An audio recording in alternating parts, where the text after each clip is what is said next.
apparently he is all right. Meanwhile, Tommy Kramer, in their win over Cleveland, had heat exhaustion. He was given fluids on the plane coming back intravenously, so it has not been a lot of time to get ready for tonight's game. 3 days for Minnesota, 4 days for San Francisco, and the 49ers have won the toss. Dropping is Dana McLemore, 5th round draft pick out of Hawaii last year. Not quite as gifted on the kickoff returns as he is on punt returns, but he is back there. Also dropping back is Carl Monroe. And Vinny Ricardo, who got the job only a week ago when Rick Danmeyer, the kicker for many years here of Minnesota, went down with a back injury. He underwent microscopic surgery in the back, and he is out. And Vinny Ricardo, who has been with about a half a dozen teams over a career, out of football a year ago, will put the ball in play for Minnesota. We're ready to go. The Vikings won their first against Cleveland. San Francisco dropped their opener against Philadelphia. Dana McLemore from the 9-yard line. McLemore, the big opening. And McLemore, good field position. He is out over the 45 to the 47-yard line. Hit there by Rufus Bess. And so Joe Montana will have good field position as he comes out. In the time that he did play last week, he was 10 of 20. No touchdowns, 1 interception. And their loss, 22-17 to the Eagles. We'll take a look at the rest of the offensive unit. The great one. Out on the flank is Dwight Clark, and this is the man that Montana likes to go to when he needs the sure pass. Freddie Sullivan, also a deep man. We'll also watch Ronaldo Nehemiah tonight, the great hurdler who has turned into a potentially dangerous deep threat as a pro receiver. 1st and 10. 49ers will put it up in the air, and going out to Roger Craig, the rookie out of Nebraska, and incomplete is Joe Montana. Let's take a look at the defensive unit for the Minnesota Vikings. And like the 49ers, they'll change it. On a pass situation, they'll bring in a 4th man, Randy Holloway. But they open with the 3-4. Great outside linebacker is Matt Blair. They're tough inside. Scott Studwell, big, strong against the run, coming off an injured Achilles tendon, but he did play against Cleveland, and they say he is at full strength tonight. It's 2nd down and 10. The 49ers at their own 47-yard line. Roger Craig, the rookie 2nd-round draft pick out of Nebraska. He was in motion, and Montana finds the opening, and he goes to Wendell Tyler. And Tyler up close to a 1st down. He might just be a little short. This is, again, dependent upon where they mark it. Wendell Tyler, of course, acquired from the Rams last year when the 49ers so desperately needed the run. They were last in the league in rushing the football, and he has given them that. He's given them a lot of excitement, but he's given them some headaches because he came up with a fumble in the final 2 minutes of last week's game when they were in a position to win the game. He hadn't fumbled in the entire preseason. Yet that continuing rap upon him gets to him when the regular season begins, or apparently so. The continuing rap being that Wendell fumbles in the clutch. Well, not only does he fumble in the clutch, if you look at his record over the last 2 years, he's fumbled 21 times. So he's fumbled 4 times more than any other starting back in the NFL. So he does fumble. But talking to the offensive linemen of the 49ers today, they were a little disappointed that the 49ers didn't run more last week. They've been getting a lot of criticism that they don't block well for the run. And last week, with the backs averaging over 6.5 yards a carry, they should run the ball a little more. 3rd down, you saw how much. Joe Montana looks it over. Referee Jim Tunney has set the ball just about 6 inches, and Joe Montana, well, in spite of the concussion that he suffered last Saturday, takes it in for himself. He'll get the 1st down. And when you go back to Wendell Tyler a little bit, he has been that victim. But I'll tell you what he does. He provides excitement. He scored 30 touchdowns in the last 2 years, and he also had a scintillating 32-yard run last week. He makes things happen out there. Yeah, I tell you, the linemen, they love those great backs. It was this offseason that the group of the linemen went to Walsh and said, get us a great back, and Bill went out and got one of the better ones. The pair of tight ends in now. Earl Cooper joins Russ Francis. Roger Craig, single set back. Montana up on top. Gets it out to Solomon, and Solomon has the 1st down. Inside the 30, steps out of bounds, close to the 28-yard line, and Freddie Solomon now in his 9th year, picking up where he left off a year ago. Gifted receiver. There are all kinds of rumors to the effect that the Niners were trying to trade Solomon during the offseason. Didn't happen that he was traded. In fact, he continues to be, as noted in the opening of the program, one of the wise receivers in the league. Only 16 receptions a year ago, but when you have Dwight Clark, who almost perennially leads the league in receptions on the other side. Who do you look for? I know it's tough when you're receiving, you're not getting the passes. On 1st and 10, Montana. Field is wide open in front of him. Wisely stepping out of bounds after a pickup of about 7 yards. Down close to the 22-yard line is Montana. John Swain came back to force him out. Juice, I don't think you were with me when I was talking to Joe this morning about being felled 3 times in the opening game against the Eagles. He said it was a frightening experience, the only time in his life he's ever suffered loss of memory. And he almost felt he could understand what happens to fighters. That's because he's only played 5 years. There'll be others. Well, said he began to feel himself 2 days ago, and we'll see how he goes. On 2nd down, long 3. It was Roger Craig, and good defensive effort as the Minnesota Vikings close down over that left side. That should put Joe Montana in a pass situation. The play will be brought in. I talked about the Vikings getting a better pass rush than they did in 1981. Last year, over 9 games, they had 30 sacks. If you project that over a 16-game season, they would have given them 53. And in 81, they were one of the few teams in the league that didn't get up over the 35 mark. They had 33 in 16 games in 81, so they were better last year. 3rd down and 3. Tyler in motion. Montana chased out of the pocket. Firing into the end zone, and that could have been picked off by John Turner. Turner was the only player of the 22 even near the football, as Montana, I think, was trying to throw it away, and he almost threw it too low. John Turner is the most versatile back that they have. He can play anywhere. Enough foot speed to even play the corner. A fine athlete, beautifully built, strong enough to play strong safety, yet acute enough to be able to play free safety. Well, he certainly can't play offensive receiver because that ball was thrown right in his hand. That's true. 38-yard attempt by Ray Wershing. He made one from 23 last week. He was 12 of 17 a year ago. On the way to the uprights, and the 49ers, their first possession, have taken a 3-point lead with 12:49 remaining in the first quarter.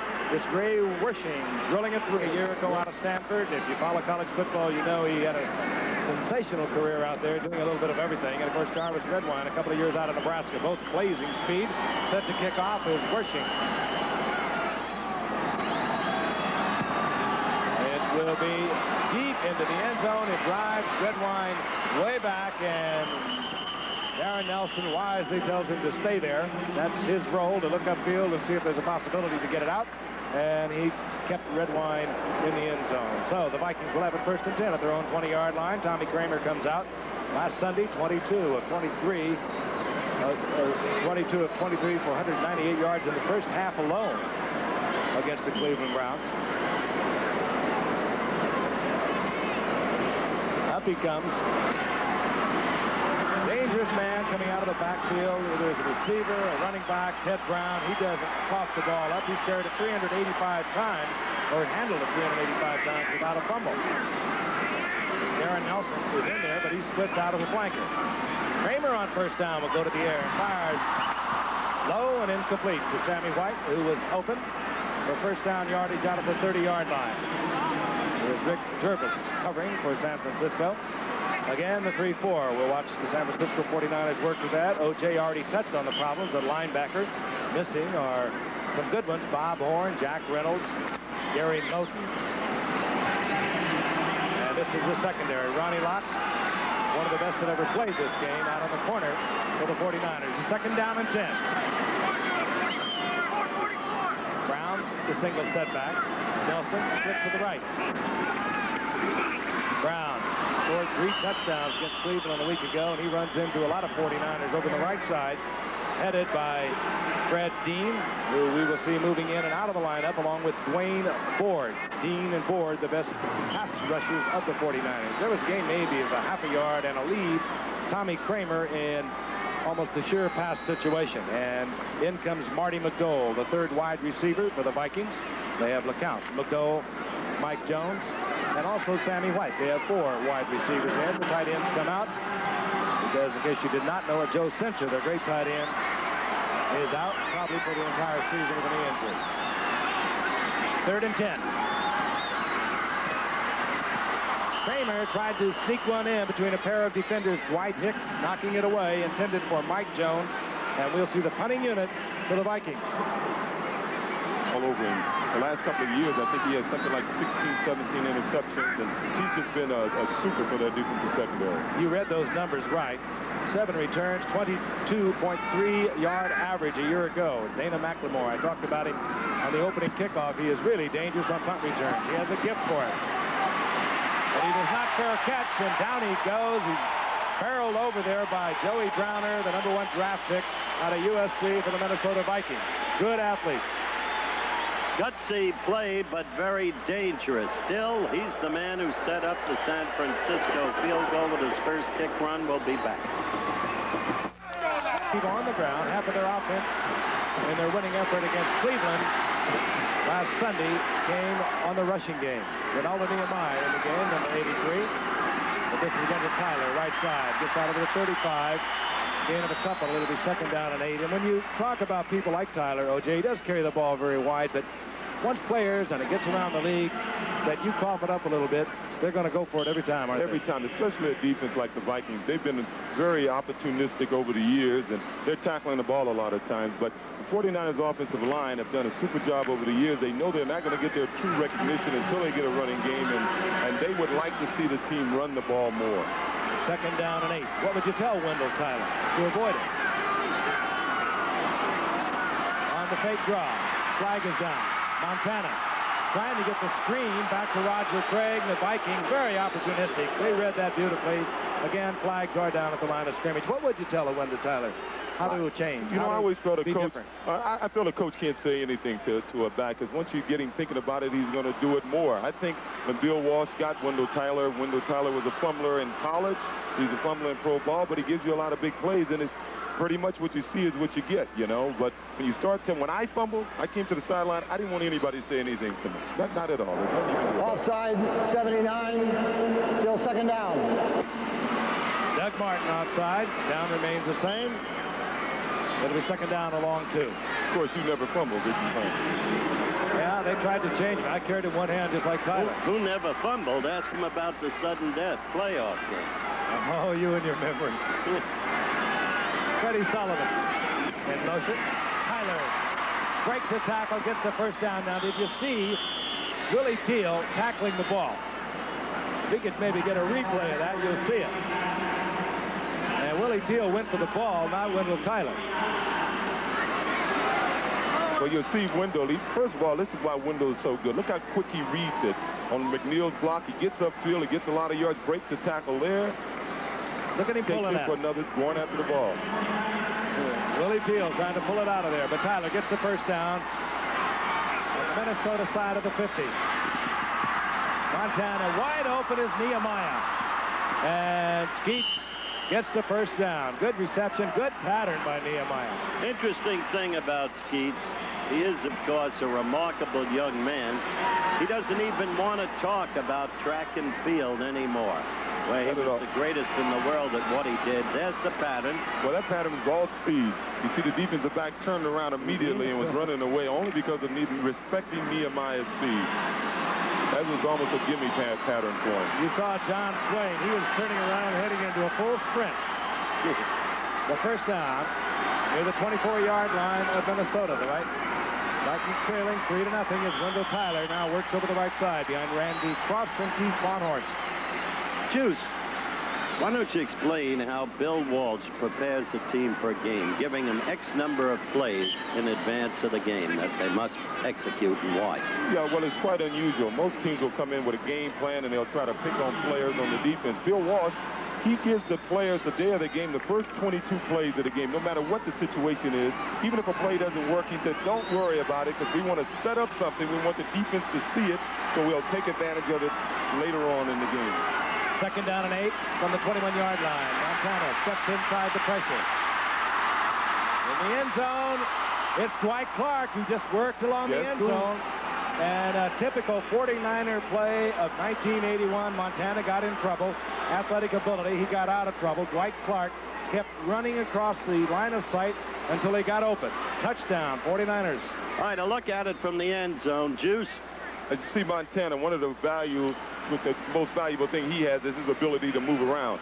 And he throws to his favorite receiver. You talk about a guy liking a receiver. Do you realize he completed 40% of the third down passes he's completed in the last few years to Dwight Clark? So whenever he's in trouble, the guy he looks for is Dwight Clark, and he did then. Matt Cavanaugh puts it down for Wershing. Wershing puts it through the uprights, and the 49ers are on top 10-0. 9:35 remaining in the first quarter. Montana goes to Dwight Clark.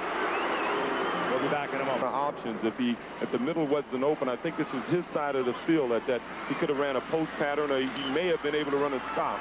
They do that a lot. They give him the side of the field and say run a post pattern or run a flag pattern, or you can run a stop.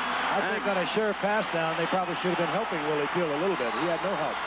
Point is that Montana knows how to read those options very well. A great trade of Kramer's. We'll talk about that later. Kramer will work from the shotgun on first down and 10. Inside handoff. He goes to Ted Brown. Big hole. And Brown gets out over the 25 to the 27, pickup of 7. It'll be second down and 3. Evidence, Frank, of the kind of dramatic rallies of the past I've been talking about for the Vikes. In '77, Kramer, just a rookie. Niners led 24-0. Less than 4 minutes to play in the third quarter. Kramer in relief of Bob Lee threw 3 touchdown passes in the fourth quarter. Vikes won it 28-27. Second down and 3, and of course now Tommy Kramer has the full-time job. He took it over in '79 when Fran Tarkenton retired, and is chipping away at Fran's great record. Fired and is complete, goes out with a first down, and it is Terry LeCount who inherited that job when one of the truly great ones, Ahmad Rashad, decided to join our business. And he's very good at it. We're going to take a look at the reverse angle as he goes to LeCount. The surprise thing is, interesting thing, in 1979, the last cut of the 49ers, it came down between Terry LeCount, who was a third-round draft choice the year before, and Mr. Dwight Clark. And most of the guys on the team thought they would try to sneak Clark through and keep LeCount. They tried to sneak LeCount through, but Les Steffel, the receiver coach of the Vikings, knew something about him and picked him up. First down and 10. Minnesota, their own 35-yard line. They're down 10-0 already. Going out to the tight end, Bob Brewer. Is Kramer. He's taken out of bounds, short of the first down. A pickup of 7, and we're going to pause 5 seconds and allow our friends at our local stations around the country identify themselves. WABC TV, Channel 7, New York.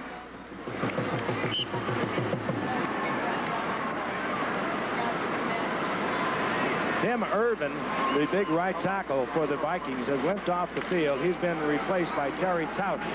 This is what Bud Grant talked about this morning. He couldn't do that last year. Tausch was hurt. Brent Boyd was hurt, his backup lineman. But Tausch is a good one. He's in a right tackle. He wears number 66. The second down and 3. The ball at the 41-yard line of the Vikings.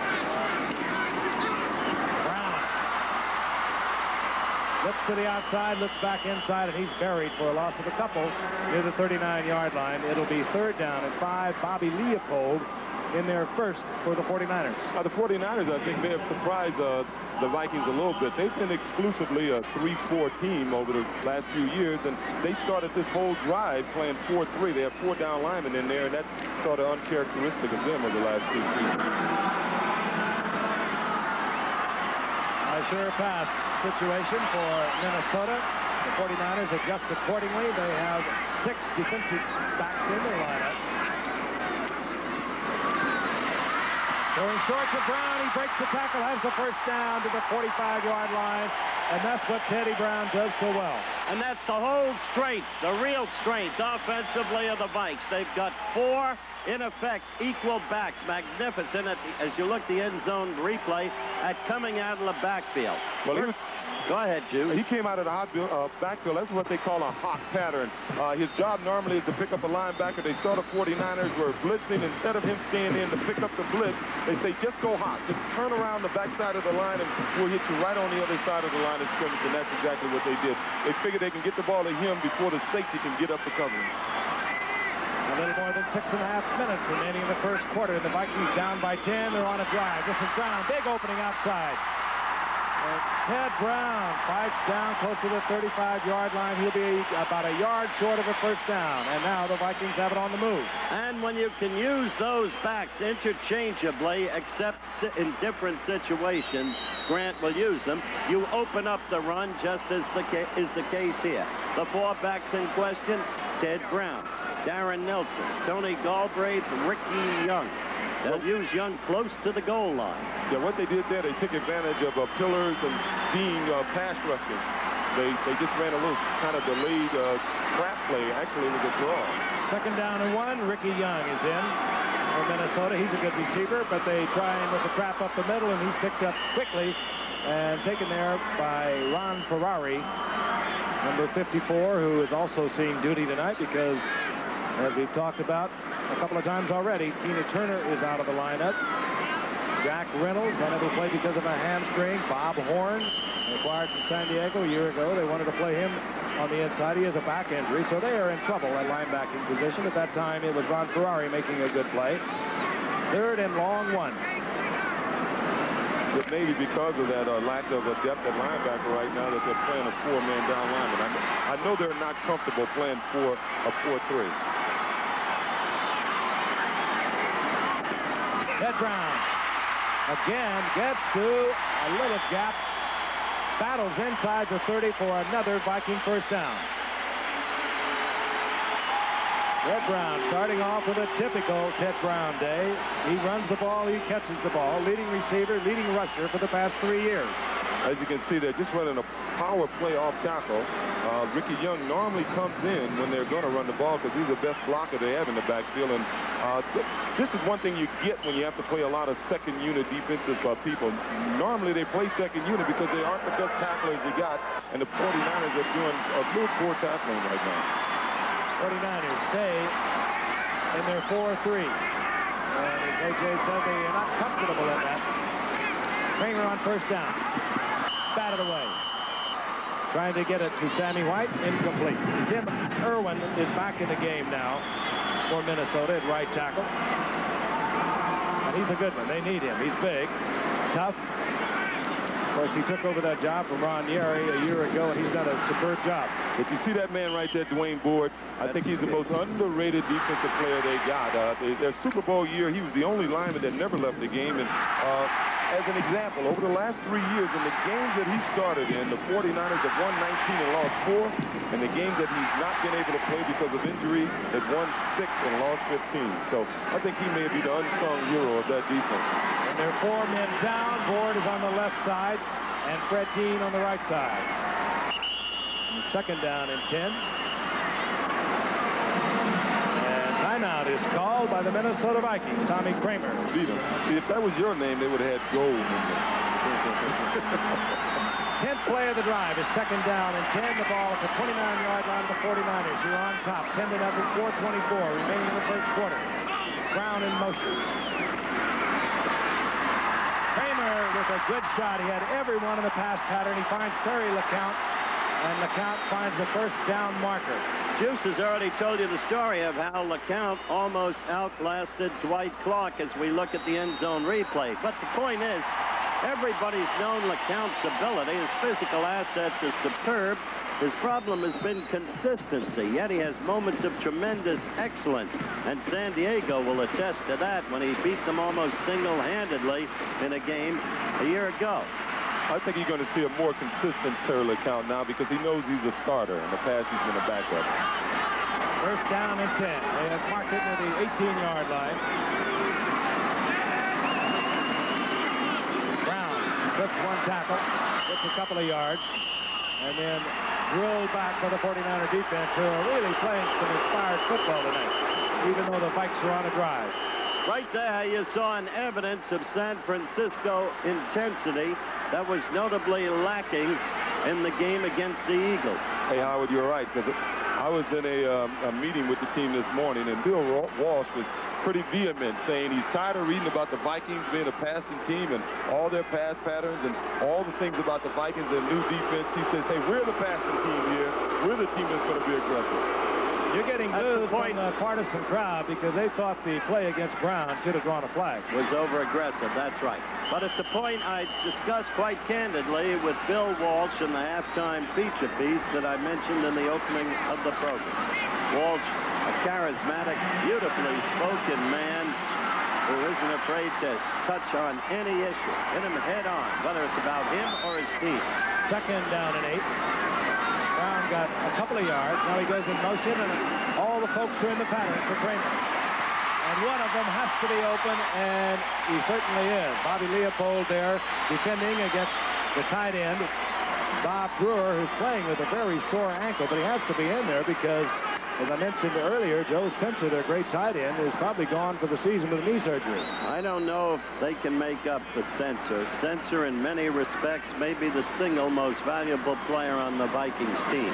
But Brewer, a tough, hard-nosed, and still young player out of Mankato State, where, indeed, the Vikes used to train.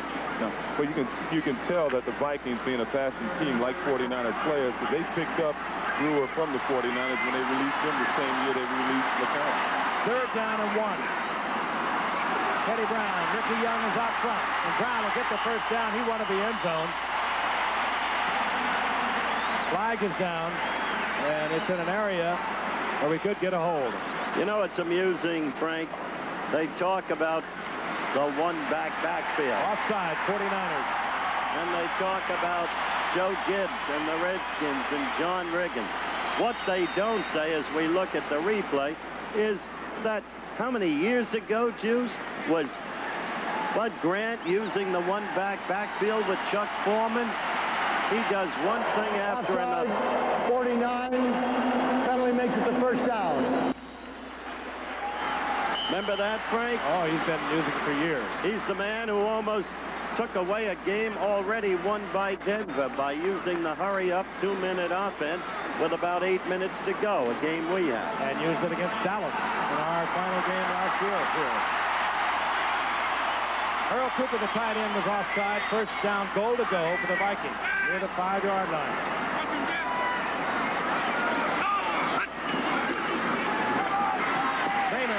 Brown taken out of bounds inside the 3. Actually, Frank, on that offside penalty, it was Ronnie Lott, number 42, was offsides, and that's the value of Ronnie. He's a big gambler. You know, he likes to rush in there. He almost made a great play in the backfield. He guess he got a little over anxious. I think as this game goes on, I was talking to Les Stefo today. He said they're going to take advantage of some of his aggressiveness and try to run play-action passes at him. And if you recall at breakfast when we were talking to Coach Grant, he mentioned that if he could take one person away from the 49ers defense, it would be Ronnie Lott. I can understand that. Talk about Brown not fumbling. That will be recorded as a fumble, even though it went out of bounds. So that's his first in a long time. Ricky Young, right side. He's short of the goal line, so it will be third down goal to go. This is where Grant uses Young in a situation close to the goal line. A, blocking, B, receiving, and C, a power runner. I think Bud is just a marvelous coach, Juice. I do too. I think he said something this week that anytime it's 4th and inches, he's going to go for it. I don't know if that would apply to a field goal versus a touchdown, but if they don't get it on this play, it's going to be interesting to see his decision. Down 10-0. I think you'll see him go for it. Let's watch. Brown. They won't have to think about it. The Vikings are on the scoreboard. Big drive. 2:16 remaining now in the first quarter. They used a lot of time. And it was pure Minnesota Viking offense. A dink here and a dink there. Brown left, Brown up the middle. A brick here and a brick there. That's yes, right. Indeed. I've heard that. But I told you we expected a highly competitive game. Benny Ricardo on for the conversion. Steve Dills, a backup quarterback. He's the quarterback for Bill Walsh out of Stanford University. Will put it down, which he does smartly. And Ricardo, who has been perfect thus far this season for the Vikings, having arrived very late, makes it 10-7. The Vikings trail by 3. Given up somewhat. 15 plays they use on that drive. Dana McLemore number 43, and Carl Monroe, a rookie free agent out of Utah, have dropped for the 49ers. And here is Vinny Ricardo with Detroit, New Orleans, Buffalo, right out of San Diego. The WFL Suns had a year off last year. McLemore. And McLemore just outmoved himself that time. He had an opening, didn't take it, ran into his own man. Down he went. Randy Holloway making certain that he was down. I want to remind you, coming up on Saturday, college football, and it's at its finest in Baton Rouge, Louisiana, Tiger Stadium. It'll be Florida State, led by the nation's leading scorer in 1982, Greg Allen. They were 8-3-0 last year, ranked number 7 by the UPI. They go against LSU, 2 top running backs in Dalton Hilliard and Gary James. That's 3 o'clock live Eastern Saturday college football. Other regional games, check the listing for the game you'll see in your area. Most of you will see Florida State and LSU. First down and 10. Montana, Dwight Clark. Clark, first down, out over the 40-yard line between 2 defenders, gets the first down. What a beautifully thrown ball. He's shaking White up. may be hurt. Slow getting up, as you can see. Might have fallen on the ball. Whatever. Dana McLemore might have broken that kickoff, but Eason Ransom, number 80, couldn't block his man out and thus got in the way of McLemore. Well, it's hard to tell where he got hurt, but on that play, you saw a great pass by Montana, and one of the reasons why Walsh decided to keep Clark opposed to LeCount, his height, his size. That ball would have been overthrown if it was Terry in there. He was holding his left arm, Dwight Clark, as he settled in on the bench. He's out of the lineup now. Mike Wilson, third-year man from Washington State, has replaced Clark. First down and 10, 43-yard line. Wendell Tyler, look out. He is exciting. There are no flags, and Wendell Tyler inside the 20, down around the 17-yard line before John Swain finally collars him. Now, this is what I'm talking about. This is why you get a back like Wendell Tyler. He doesn't have to gain another yard. It's sort of a counter up the middle. It's about a 30-fold. What, blocking? But look at two broken tackles, and he just about runs away from the third guy. Now, Wendell Tyler now, he doesn't have to gain another yard for the rest of the game. The defense is aware of him now. Even then, did you see where that ball was? That's a longer run than any 49er back had all last year. Your point is well taken. They'll be looking for Tyler the rest of the game. On the 18-yard line, this is Roger Craig, the rookie from Nebraska. They like him a lot. They got him in the second round, a tailback and a fullback in Nebraska, hurt for 3 games a year ago, so they were able to get him in the second round, and he has come in with a lot of poise. He seems to pick up everything very quickly, and he may turn into another effective runner for the 49ers, who had none last year. Walsh views Roger Craig as the type of player that he wanted to draft number 1, which he openly confessed to me on SportsBeat. He won the draft Craig James of SMU, who went to the Washington Feds. Craig got 3. It's second down and 7. The ball near the 15. Montana looking for the touchdown to Freddie Solomon, and Solomon picked up and covered very nicely. John Swain was there. It was interesting. They sort of bumped into each other. I was looking for a flag. It really wasn't Swain's position. As you can see, Solomon wants to run an in pattern. He goes in. Swain is there first. See, normally you can get a flag on there and say he bumped him, but Swain had position. He could have caught a flag very easily. He could only make contact within 5 yards. 5 yards, exactly. Yeah, but he didn't make contact. He had position, and Freddie really ran into him. Third down and 7.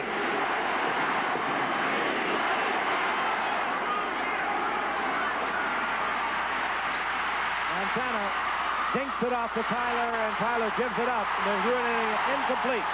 Tyler hit hard, and the official standing right in front of it said no, that he did not have control of it. And Tyler was the first guy to jump up and signal incomplete pass. Naturally. He would have been broken psychologically, possibly, if that had been ruled a fumble, and for the second game in a row, he had been victimized by a fumble in an important situation. Hey, Howard, if he would have been broken psychologically, he'd have been in the nut house a long time ago. At UCLA. 38-yard field goal made by Wershing, got the scoring underway. This will be an attempt from 32 yards, and Montana will be the holder. Wershing now 2 for 2. He has hit from 38. He's hit from 32. And the Vikings pull out by 3, 13-7, with 36 seconds remaining in the first quarter. A real nice 20-point first quarter. And somehow I think we're just in the preliminary here. Let's watch this from the reverse angle. That pass earlier to Tyler. Montana again, great athlete, under pressure. Gets it off to Tyler, and he's hit almost as he tries to put the ball away. And a good contact made by Keith Lord, and a close call it was. Close call. It didn't really look like he had... Let me tell you something, my old friend. He's in a new city. He wants desperately to make good with new teammates and tremendous pressures on the coach of the... It's been tough on San Francisco. Howard mentioned the game back in 77, 3 touchdown passes. 79, he also beat them 28-22 and had a great day. On first down, Kramer tries to get it out to Ted Brown. Incomplete. Actually, if the officials were watching, Darren Nelson just tried an illegal block on Fred Dean. He lined up in the little slot back position, and he tried to cut Fred Dean. We used to call it a drift block, as Fred Dean was rushing the quarterback from the outside. And a lot of guys have gotten injured very badly from that. Defensive ends will get knee injuries, and it's now an illegal block. I'm sure Fred Dean must have mentioned something to the official to watch that. That's one of the best rules that they changed about 3 or 4 years ago, because that end is really vulnerable. He's concentrating on the quarterback, and the little man coming back can really tear up a knee. Second down and 10. Nelson bobbles it. Picked up by the 49ers. The 49ers have it back.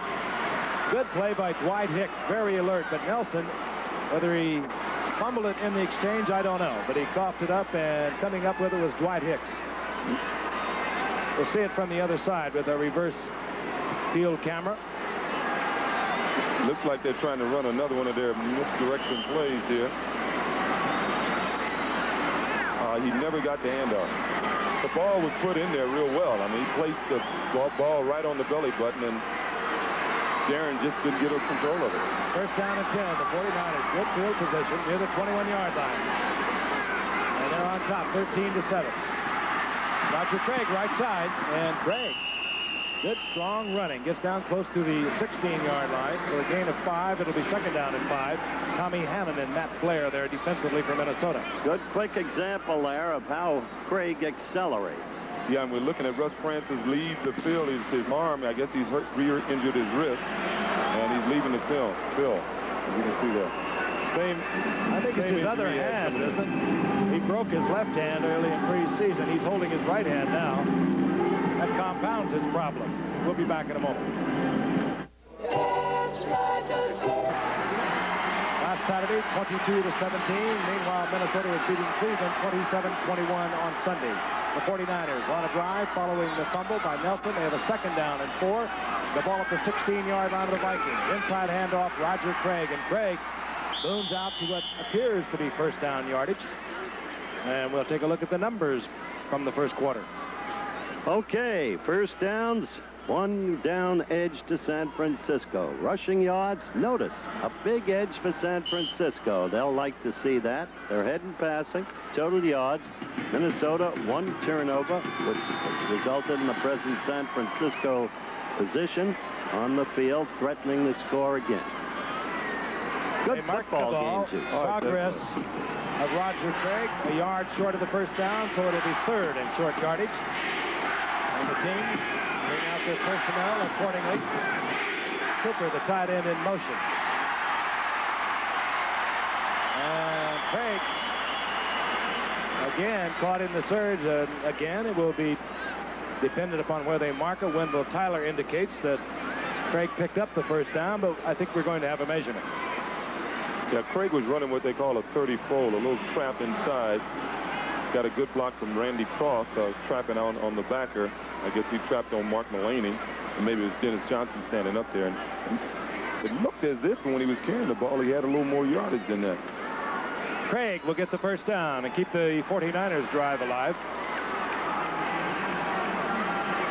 Roger Craig, the 4th leading rusher in the history of Nebraska football with over 2,400 yards.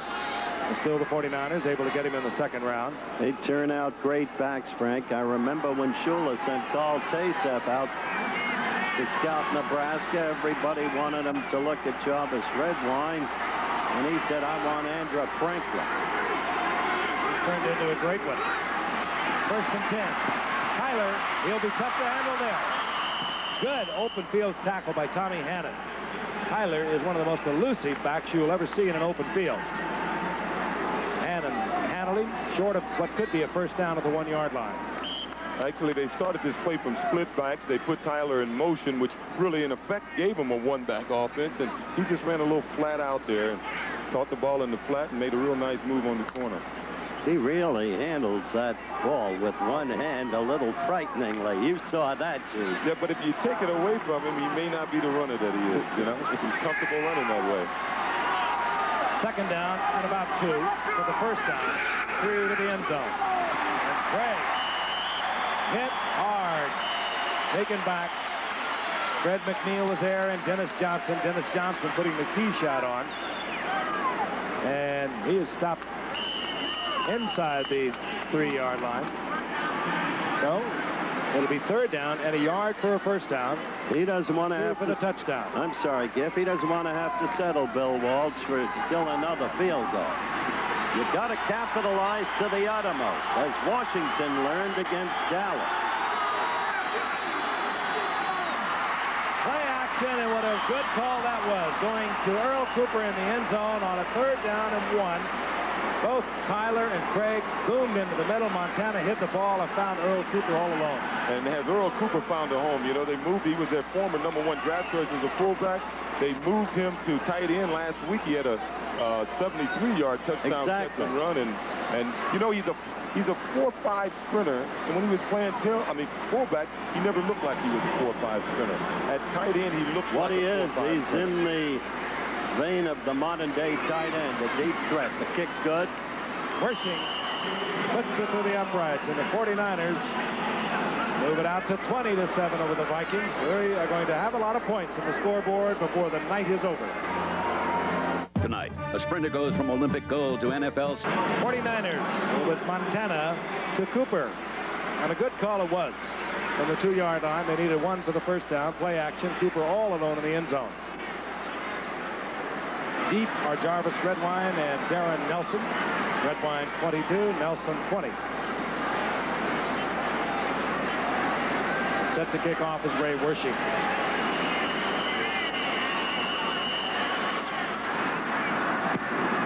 Short kick this time, and the Vikings will have an opportunity to return. It'll be Darren Nelson. There's an opening. Goodbye. Darren Nelson to midfield before he's taken by Ronnie Lott.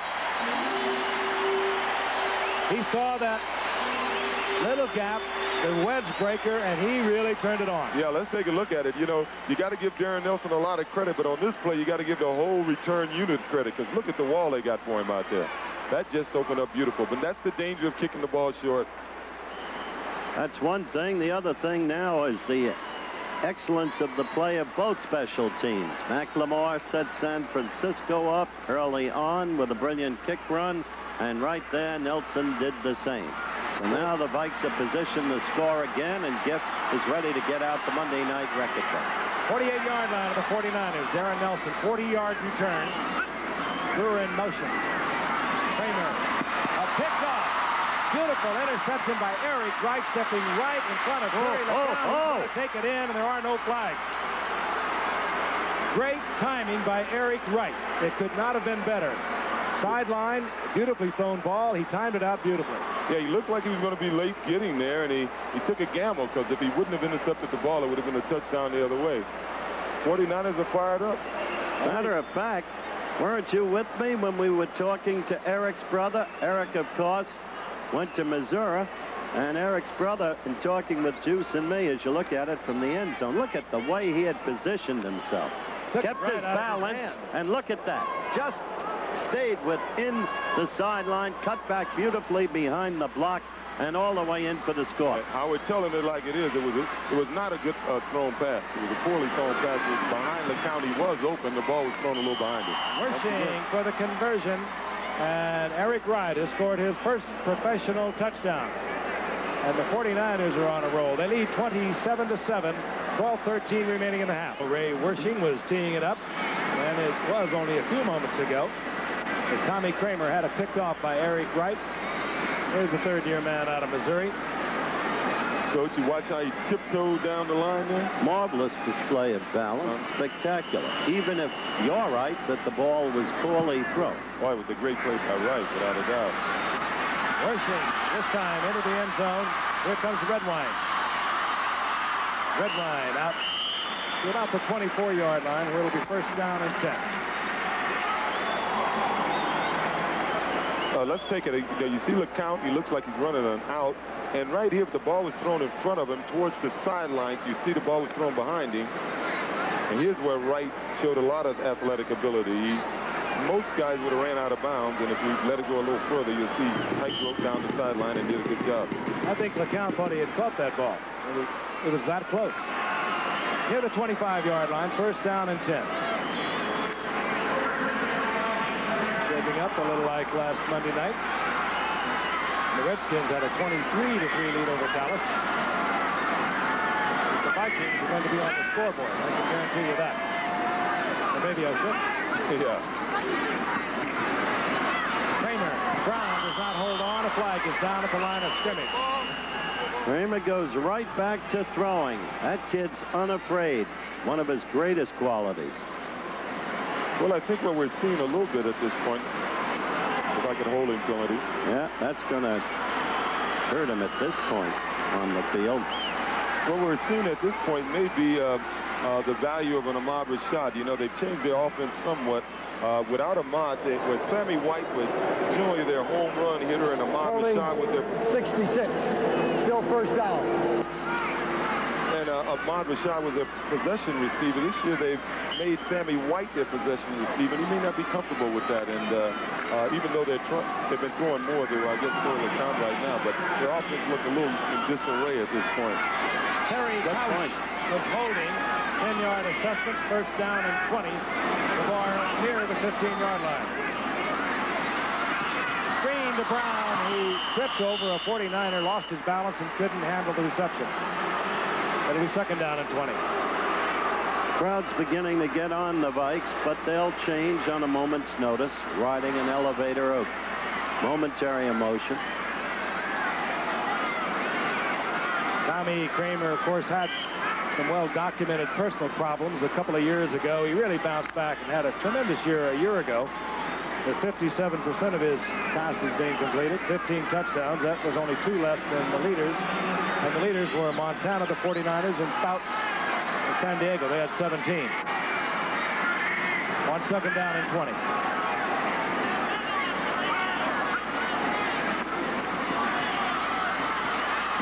Kramer underthrows, and Ronnie Lott will pick it off. Now that was a bad throw. Terrible. Ronnie Lott picks it off. The ball was intended for Terry LeCount, underthrown by about 5 yards. I think he misjudged Ronnie's leaping ability. Ronnie Lott was trying to get into the end zone, looked like a halfback once he got the ball. He's scored 4 touchdowns already in his short career on interceptions. Ronnie got up there pretty good. Ronnie was an all-league basketball player 2 years in a row. And a pretty good runner, as you can see there. And tackles like a linebacker. He can do it all at that corner. The first and 10 is near the 19-yard line. The flags are everywhere. Looked like Big Russ Francis is back in there and either missed the count or was a little too anxious. I'll tell you, Russ is, despite the broken hand and the injury sustained earlier on tonight, he's in the best shape I have seen him in, Juice, in all the years I've known him, before I made him all-world. I was going to say, would you still call him all-world? No, I wouldn't. 81, 5 yards, still first down. Kellen Winslow now, of course. But Russ is in absolutely superb shape. With that tremendous body, he looks absolutely trim.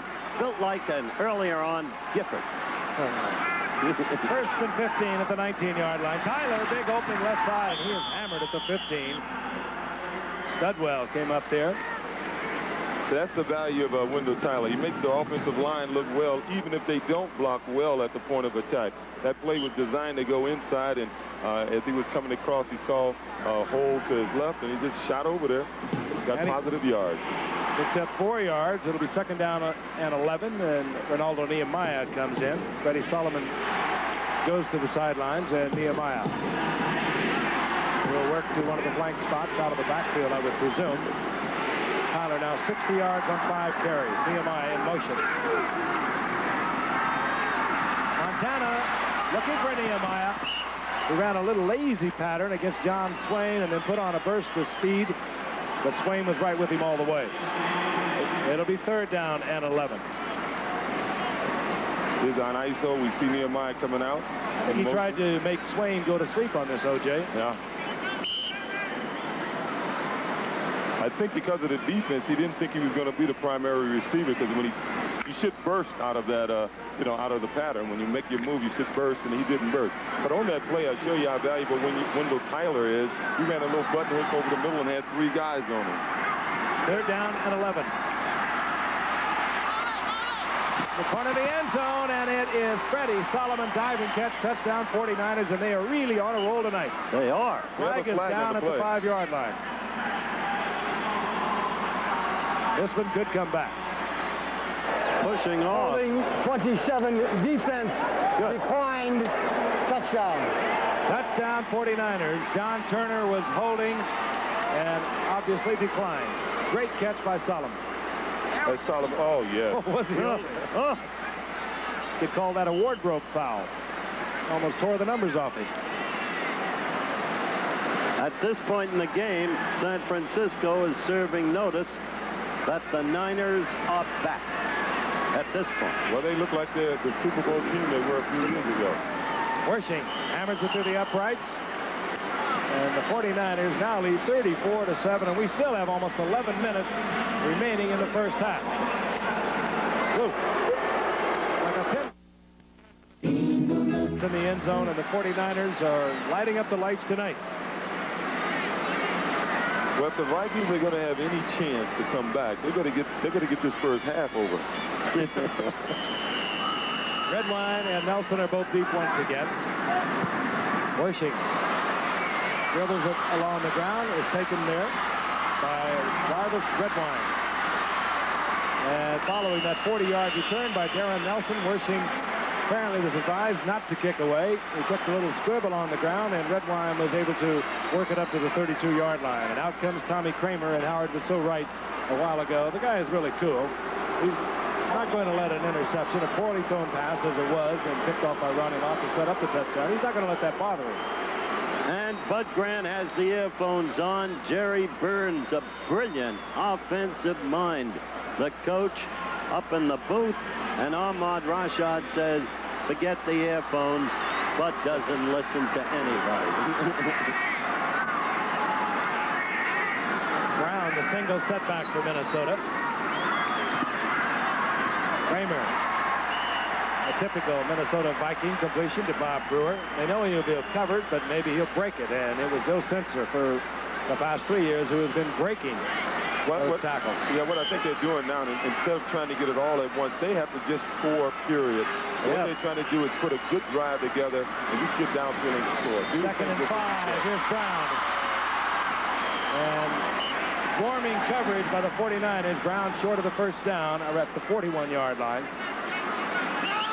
Yeah, they are. They're in a 2-minute or hurry-up offense right now. What they are doing, they are trying to keep the 49ers from changing their personnel, and they will not go into the huddle and let the 49ers change the personnel. They did it against Dallas here a year ago. 3rd down and 1. Kramer, and he had a man wide open, Sammy White. Let me tell you what they just did that time, Frank. It was a beautiful play. Sammy White, because they weren't able to change personnel, was stuck with Fred Dean trying to cover him. And he beat Fred Dean at the line of scrimmage. And so it sort of paid off what Grant was trying to do. But once again, they weren't able to make the completion. Kramer knew he had him for not only the first down, but maybe big yardage. And it brings up 4th down. Greg Coleman on for his first punt of the night. And Freddie Solomon is dropped for the 49ers. Can you imagine Fred Dean covering Sammy White? Yeah. Tommy Kramer could not believe it. Long count, looking for the offside, doesn't get it. Towering punt by Coleman. Fair catch called for, executed, 18-yard line. And the 49ers will begin play there. They're up on top 34-7 with 9:42 remaining in the half. Yeah, we're going to have a busy 8 days. On the Joel Thomas option pass to Carlos Carson. On first down, Montana hands the ball off. And Tyler is greeted rather abruptly by Dennis Johnson. And he'll lose a yard on that. Well, Dennis tagged him on the goal line one time. And I like this indoor atmosphere. I like it. Quickly after you come out of Washington, where we had temperatures of about 90 degrees down there. Yeah. Washington behind closed doors. The loss was inside the 13. Second down and 11. Montana looks it over. With a short handoff out of the I formation to Roger Craig, and the Vikings swarm all over it. 34-7. The 49ers on top of the Vikings. Highest scoring game in the history of Monday Night Football last December 20th. Giff and I remember it well. Chargers 50, Bengals 34, total of 84 points. We're going for it tonight. What the 49ers look like they're doing now is trying to eat up time on the clock. Sometimes that can be a mistake, especially in light of Monday night's game. Third down and 11. Montana on the rollout. No, taken out of bounds by Freddie Solomon. Very close. But there will be no reception, and we'll see the punting unit of the 49ers. Now, what's going to be interesting right now, here's the pass from the end zone. Freddie looked like he had a good chance of getting it. Maybe his foot got out of bounds. Thought it was. His foot sort of went out of bounds. What's going to be interesting now is Bud Grant did a smart thing on the last drive. He went to a hurry-up offense. He tried to create a mismatch. He got a mismatch, and it's going to be interesting to see how the 49ers counteract that on this next series of downs, if they try it again. Tom Orris, acquired from Miami in the offseason. And Miami picked up Reggie Roby, a great punter, and Orris hammers one to Rufus Bess, who takes it at his own 35-yard line. And Bess up to the 43-yard line, so Bud Grant's Vikings will have good field position. Eric, wasn't it, Deuce? Yes, he felt he was a good, aggressive football player, and Said he was the best athlete on his team. Athlete. Just having a little trouble moving out the starters, but you can still spin a rancher once. let's hear Jim Tunney. Encroachment, defense, 5 yards, still second down. I think what they were trying to say was that they were trying to get somebody's ear to call timeout because they had 12 men on the field. 5 yards marked off for encroachment. Second down and 4. The ball near the 18-yard line. Tyler still on his feet. He got out of the grasp of Charlie Johnson and got up close to a first down. And he says he has it. Joey Browner's problem, we're told, is with his left ankle. How serious? Of course, we don't know yet, nor does the bench. They're taping it up. Look at that. 8 yards per carry, the average for Tyler so far. As we were saying earlier, if you look at all your all-pro offensive linemen, most of them play for teams that run the ball well, and the 49ers offensive line know they're not going to get the respect they deserve until they just stop getting criticized for not being able to block for the run. Tyler's effort got the first down at the 23-yard line. Montana, he goes down, and a flag goes down with him. It was Matt Blair, the multiple all-pro outside linebacker who was all over Montana, and the 49ers also picked up a holding call. The sack will just about take care of the distance they would have got. Holding 51, decline, second down. So consequently, the holding is declined by the Vikings, and it'll be second down at about 16. The ball marked inside the 17-yard line. 34-7. The 49ers on top of the Vikings, and the Vikings are beginning to show A little more hustle, a little more pursuit. Both teams obviously able to score almost at will over the past few years with the passing game. Montana, Clark. He's out to the 22-yard line. It's going to be 3rd down and 12 for Montana, as Matt Blair was right there with Dwight Clark. Well, Tommy Kramer, Coach Hallwigs. 9 of 19, 2 interceptions. He, you know, I know he just wants to get back in there and start throwing the ball a little bit. Really nothing you can say about a day like that. You have your bad days, and that's why he's having a bad day. 49ers in Montana with 5 years. A very smart, heady quarterback. He's not going to get the interception if he can avoid it. He'll take the shot at it, but he'll be very careful where he puts it. Dumps it off, intended for Tyler. Overthrown. Tyler does not handle it. I don't blame Montana for that. He was under terrible pressure and indeed was touched by one of the pass rushers as he sought to release the ball, and thus the errant throw of possession. Here's Rufus Best. They would never let him. Uh-oh. This is going to pick up a 1st down. Orris bobbled the ball, saw that he couldn't get the punt off, and he sprints down the sidelines, and that is not his bag, but he gets the 1st down and gets hammered in the process out around the 45-yard line. And they did one super job of it. Normally, if it's a bad snap, the punter calls fire, and he must have yelled fire because the whole offensive line, they didn't have to look around and see if he was running. Look at the ball skips to him.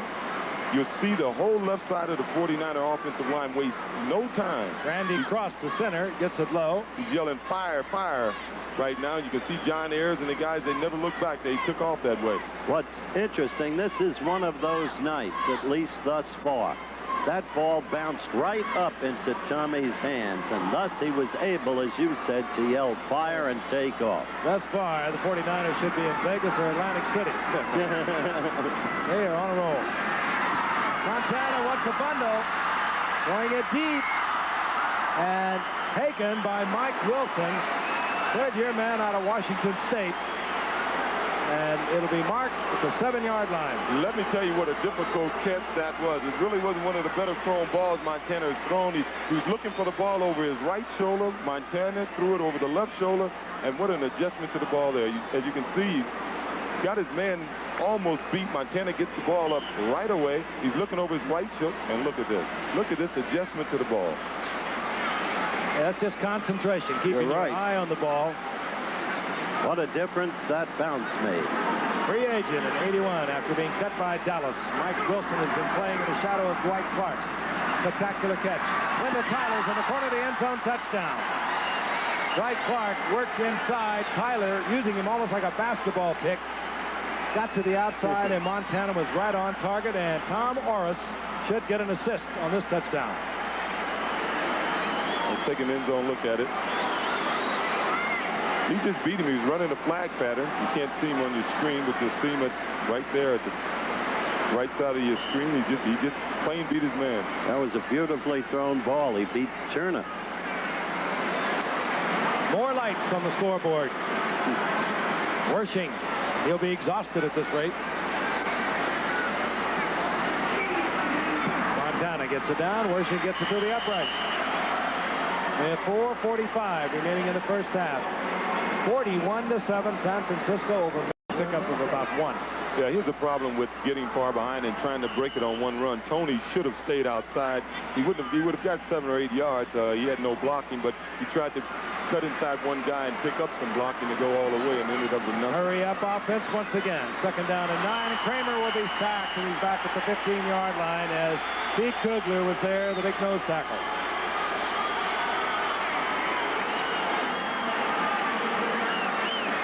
Pete Kugler, an offensive lineman when he came to the 49ers, but he had played both offense and defense for Joe Paterno of Penn State.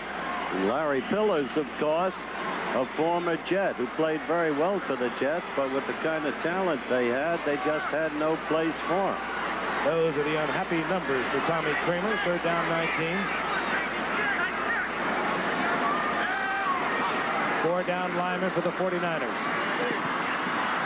Kramer gets a bunch of it to Leo Lewis, who was taken out of bounds, short of the first down at the 29-yard line.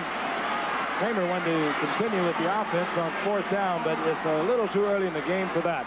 3:35 remaining in the half. And out comes the punter, Greg Coleman. So the Green Bay Packers mark of 45 points in 1/2 back in '67 is in definite jeopardy. Freddie Solomon back for the 49ers. At the low snap, but Coleman picks it up, gets it off. Solomon does not have to fair catch this one. He's got a line setting up for him. And he is taken there by number 58. That's Walker Lee Ashley, a linebacking rookie out of Penn State that they're very high on here. And it'll be first down for the 49ers. NCAA Tiger Stadium. And they'll be back this Saturday. 49ers, 28 points here in the second quarter, and they're looking for more. Montana goes down. Mark Mullaney defensively for the Vikings. There's Mullaney. He used to play over on the left side. They moved him over to the right. They put Doug Martin on the left, and the sack started rolling in. I think the 49ers came into this game obviously emotionally up. They lost the game last week that almost to the man they felt they should have won. And I think what they're doing now, they're just a little flat. You know, you come up emotional. I think the biggest problem that they're going to have in the second half is to come out and play emotional football. To retain the intensity that they finally are showing the coach tonight. Second down and long, draw play, good time to call it, and Roger Craig makes the most of it to the 41-yard line. Gain of about 8 yards. It's going to be 3rd down and 8.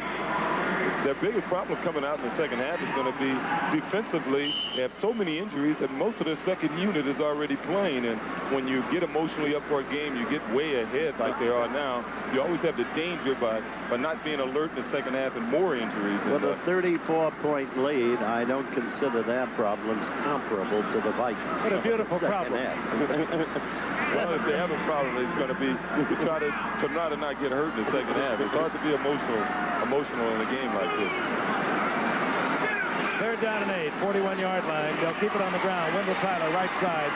Tyler breaks tackles, but he'll be short of the first down as he moves up to the 47-yard line. And we're looking for the 2-minute warning, and we'll get it right now. Actually, it really is, but if it gets a lot of snow on it, they've had a few problems in the past. Tom Orrs to kick off to Rufus Bess, who holds one distinction of having returned the only NFL punt in the history of Wembley Stadium in London against the Cardinals in preseason this year. He went 76 yards.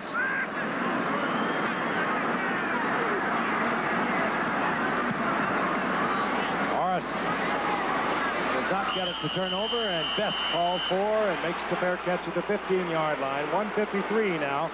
As a smattering of boos will greet Tommy Kramer coming back into the lineup. Vikes have 2 timeouts remaining. Remember, Tommy didn't like what he saw at one point in the first half. He called a timeout. You know, Howard, I would say something that's interesting to me. You know, the Vikings did complain a little bit about the scheduling.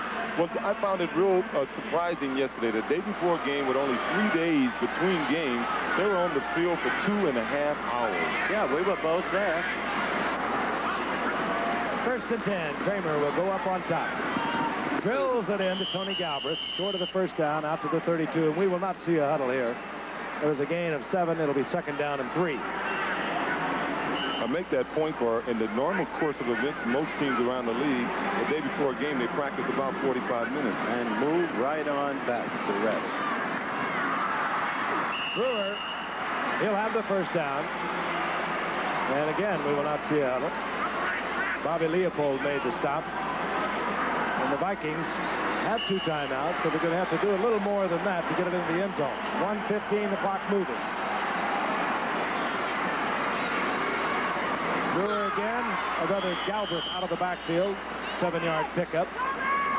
Now, if Kramer stays with the pattern, he'll go back to Brewer on the right side. I think they'll call a timeout maybe after this pass, but they're going to have to do something quick to get them over the 50. 49ers, 6 defensive backs. Back to Galbraith, gets the first down, Well, but now there are only 45 seconds remaining in the half. If they stay in this pattern, they'll reach the Niners' 30-yard line. It'll look good on the NFL stats, though. I'm surprised they didn't call timeout and call 2 or 3 plays at once.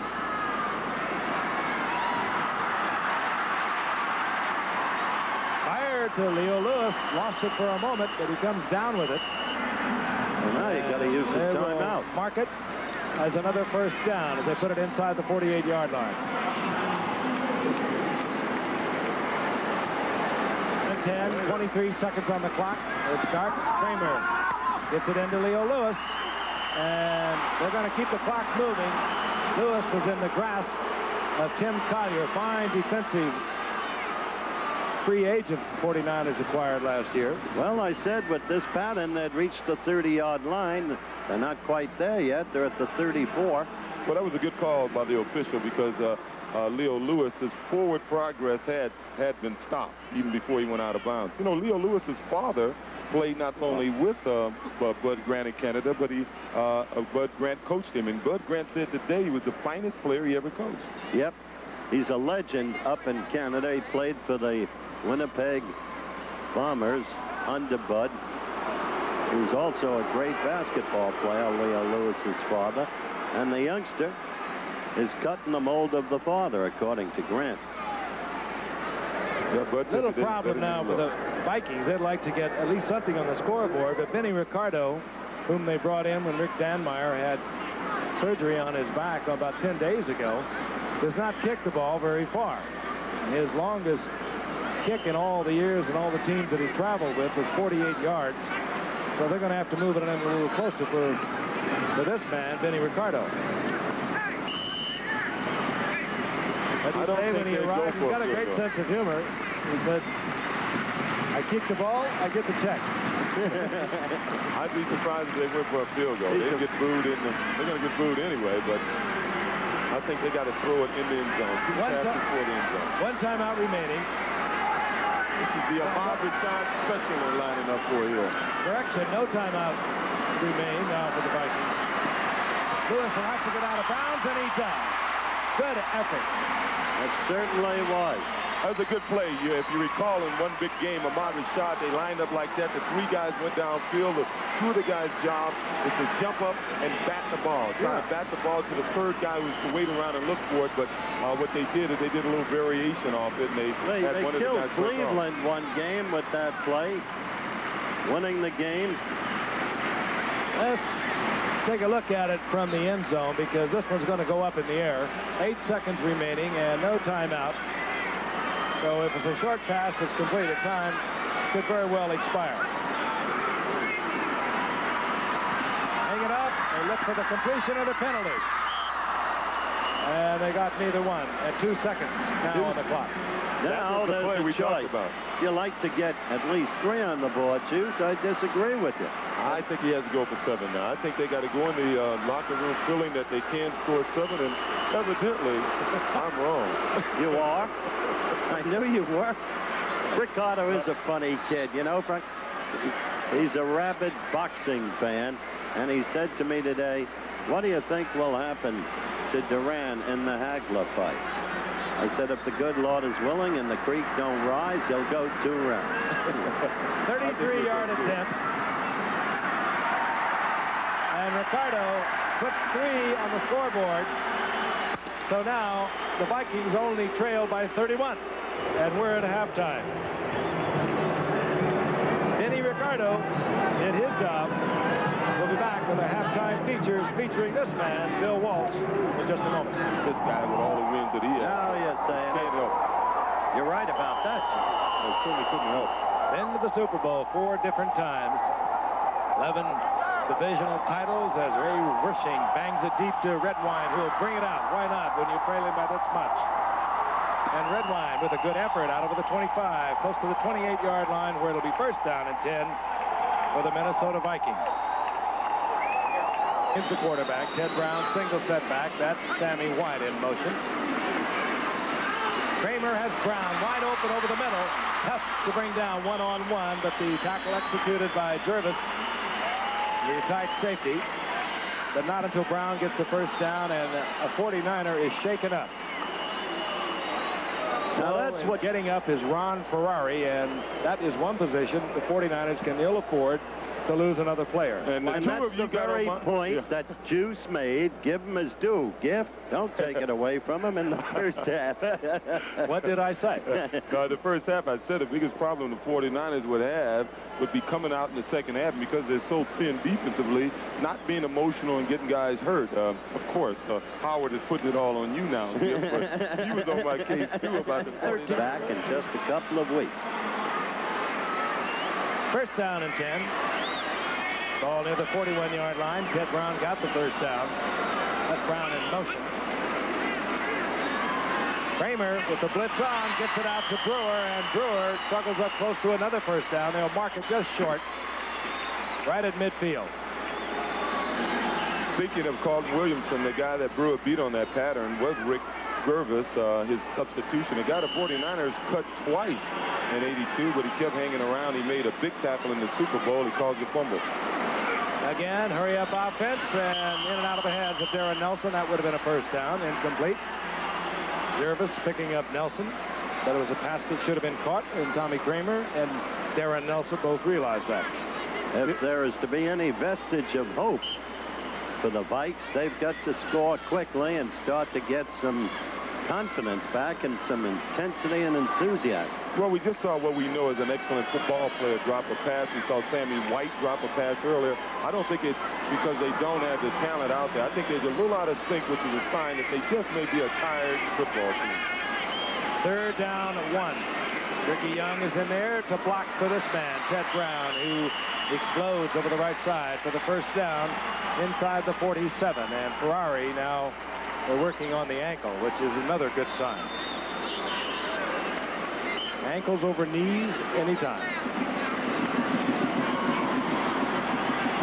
I don't think it's imperative for him to hustle back into this game, so they may rest him a little bit. Kramer looks over the 49ers, who are now in their 3-4. They spend much of the first half in a 4-3 defense. Brown is in motion. All the people are in the pattern, and Fred Dean is in the backfield, and he'll get the sack of Tommy Kramer. Chased him out of the pocket, pursued him, and got him. Well, what Fred Dean did, he lined up as a linebacker over on the right side of the defense, and the Vikes went to a no-back offense. The one back they had back there, they put him in motion, and Fred just fired in there. We suggested in the first half that the viewers look for that Dean would be used to some degree in the manner that Shula and Arnsparger use A.J. Jewett. Yeah. Second down and 20. Another good time for a blitz, but the 49ers drop into a 4-man front. 6 backs, but they do come with the blitz. Kramer looks it right in the eye, and down he went. Tremendous pressure. It was Lawrence Pillars who was right in Kramer's face. Poor Kramer's just having a tough day. When he has time, he's not throwing the ball well, and this time he just doesn't have the time to get the ball off the way he wants. And anyway, in any event, Leo Lewis was covered like a blanket by Eric Watts. Right. Ed Judy was right in there. Did you notice, Giff? Yes, the inside linebacker on the blitz. Third down, 19, big yardage. 49ers drop into their 4-man front once again. 6 defensive backs. Kramer, Sammy White was the intended receiver, and Ronnie Lott, I think, is going to be called for interference. Well, he was all over it, or so it seemed. Well, Ronnie was a victim of having him covered so cleanly that time that he just couldn't wait. You know, he was there so all early. over the guy. So early, he had to do something. They almost got away with a great play. That was the case of a guy just being covered too good. I mean, he was covered very cleanly then.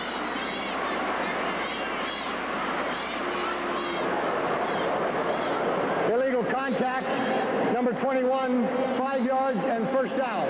So it wasn't on Ronnie Lott. It was on Eric Wright. That's right. They did not call Ronnie Lott. He made a great play. Yeah, he was right there. First and 10, the ball in midfield. From the shotgun is Tommy Kramer. old draw play out of a shotgun. It seems to work every time. Jervis made the stop, but not until Ted Brown had picked up about 8 to the 43-yard line. The Vikings seem to be a one-man team. Every positive thing they do, you look on the field, and it's Mr. Brown involved. 2nd and 2. Brown, he had the first down. And they're going to mark it right at the 40, which will give the Vikings a first down. Ronnie Lott was raining all over him. I thought that was a lucky play because I thought the pass was deflected. Yeah, it may have been, but what's disturbing here, the only positive thing yards they're getting is from number 23, who's coming off the field right now, Ted Brown, and the Vikings are certainly more than a one-dimension offense. From the shotgun once again. There's movement, and whistles blow the ball dead. In case you just joined us, it was an all San Francisco first half. And at halftime, they had totally dominated 41-10. We're in the early going now of the third quarter. The penalty indicated by referee Jim Tunney. Right. And stepped off illegal procedure. Yeah, you look at it, they call this contract time for them. Number 62 drew the defense. Still first down. Let's say this is contract time for the defensive line, because you know their contracts are generally related to the sacks that they get. Right now with a lead like this, they're just looking for the sacks. Those guys aren't even thinking run. 1st and 15 for the Vikings. Kramer looking for Sammy White. Incomplete. Again, good coverage provided by Ronnie Lott. It'll be 3rd down at 15. Major League Baseball, 6-2. Yanks lead Brewers. Bob Shirley pitching. White Sox off by themselves. 8-1 over the Angels in the 6th. Luzinski and Baines had homers. And there, Houston over San Diego. The other games, later starts, as you can see. We go back to the action and the Gipper. With the ball at the 45-yard line. Yanks are going to win easy, we told. Never over till it's over. 3rd down, 15. Kramer back. Looking for McDowell. Marty McDowell makes the reception at the 35-yard line. I'll correct myself. That was 2nd and 15, so this will bring up a 3rd down and 5 as we watch again. 49ers are playing a lot of zone, and what the Vikings are finally doing is just taking advantage of what they're giving them, and it's a simple out pattern, and Tim Collier just didn't quite get there. 3rd and 5, the ball just inside the 36-yard line.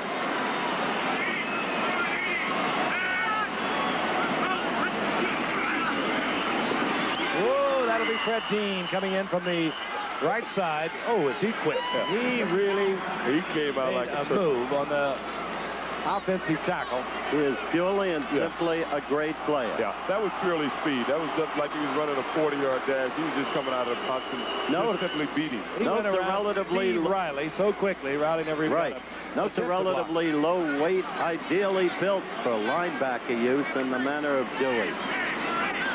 Greg Coleman is back in a punt formation. You know, I'd think of going for it. Yeah, at this point in the game, they're past the 50-yard line. They haven't been there often. And they're down by 31. But there's a lot of time. You can get hot. Freddie Solomon, you had a quick look at, is dropped for the 49ers. Coleman angling for the corner. He's going to catch it, but not as deep as he'd like. They're going to bring it out to the 14-yard line. It'll be 1st down and 10, and the 49ers will have their first possession here in the 2nd half.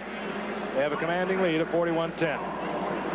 Obviously, it's easier to run when you got a big lead like this. Joe Montana brings up the 49ers. 1st and 10, their own 13-yard line. Solomon in motion. Roger Craig, the rookie from Nebraska, right side, and Craig running again very smartly out over the 20-yard line.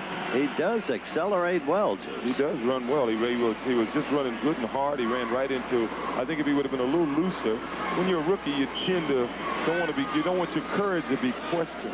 So whenever a guy comes up to tackle, you try to run over him. I think as the years go on, he had a chance to sidestep a guy there a little bit. He may be a little more discerning in the future. I think he's concerned right now. He took himself out of the game. He is flexing his leg on the sideline, and we have Bill Ring in the offensive backfield now. Craig got 8 yards, so it's 2nd down and 2. And they give it to Ring on his very first play in the ball game, and it looks as though he'll pick up the first down. Bill Ring started the last 3 games a year ago for the 49ers, but their running offense, as we mentioned earlier, was about as bad as you can get. I thought your comment after the Bill Walsh piece was most appropriate. He wanted them to get it together by mid-season. I don't think he quite expected this. He did it right Bill after Walsh tonight. He did it right after the interview. Oh, you are such an inspiration, though. Of course. After the interview, he made the speech to the team about intensity. 1st and 10, the ball at the 24-yard line of the 49ers. We have just under 10 minutes remaining in the 3rd quarter. 49ers on top, 41-10. Bill Ring again. And Bill Ring running nicely, bounces off John Turner and makes a pickup of about 8 yards. Willie Teal covering for John Turner, takes him out of bounds. Yeah, Bill Ring, I think they picked him up from Pittsburgh. He came in. He plays a lot like old Rocky Blyer used to play for Pittsburgh. They use him much like that. I noticed the 49ers is doing some substituting. They got Walt Downing, who was an All-American, I guess, at Michigan. When he played, he's been playing guard mostly for the 49ers. And with a lead like this, I guess they figured they'd give him a chance to snap the ball a little bit. Just look at how the Niners have been using the first down. 2nd down and 2. Ball just over the 32-yard line of the 49ers. Ring. And Bill Ring, 5'10", 205-pounder, gets out over the 35-yard line for the first down at the 36. 49ers really only have 4 running backs available tonight. Jeff Moore is back in San Francisco, damaged ribs from last Saturday's encounter with Philadelphia. So they're thin in a lot of places. In case you fans are wondering where the now tight end Earl Cooper is, he has suffered, we are told, a mild concussion. So naturally, he's on the sideline. So we're watching Russ Francis and also Eason Ramsey on first down. Wendell Tyler. Bended, but gets to the 40-yard line for a gain of about 3 or 4. Call it 2nd down and 6. And the Niners will keep running the ball and running the ball and chewing up the clock. We're at 8:40 and counting down in the 3rd quarter. And see, this is the kind of football when you got a lead like this, the offensive linemen, they're loving it because they're coming back to the huddle, they're snorting, they're going, we're men, they're acting like men. They like this kind of football. Well, they get to block for the run. It's tough to get slapped around on the pass. 2nd and 6, Ring. Flag is down. Ring will have the yardage for the first down, but a flag is down in the backfield. And I don't want to belabor the point, but the Vikings look like a tired team to me, Howard. I think it was a point well taken. Well, the 49ers had the extra day, but it was not calculated. They have a contract with the Giants. Giants have priority on Candlestick Park, and they had to play their game on Saturday because the Giants were playing there Sunday, and there was also a concert. Holding 71. Still 2nd down. Holding on the part of the 49ers. Keith Farnhorst over the right side.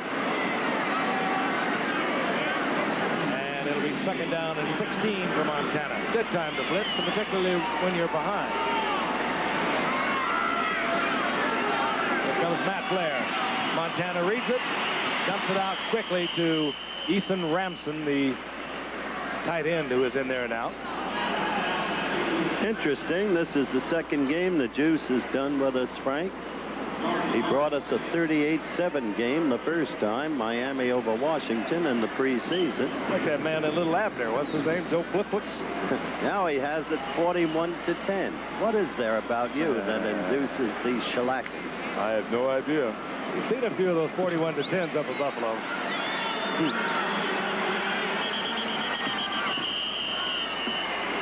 Now we have a paper cup coming out onto the artificial turf. It this is a softball. 8:13 now remaining in the third quarter. Montana has a 3rd down and 10.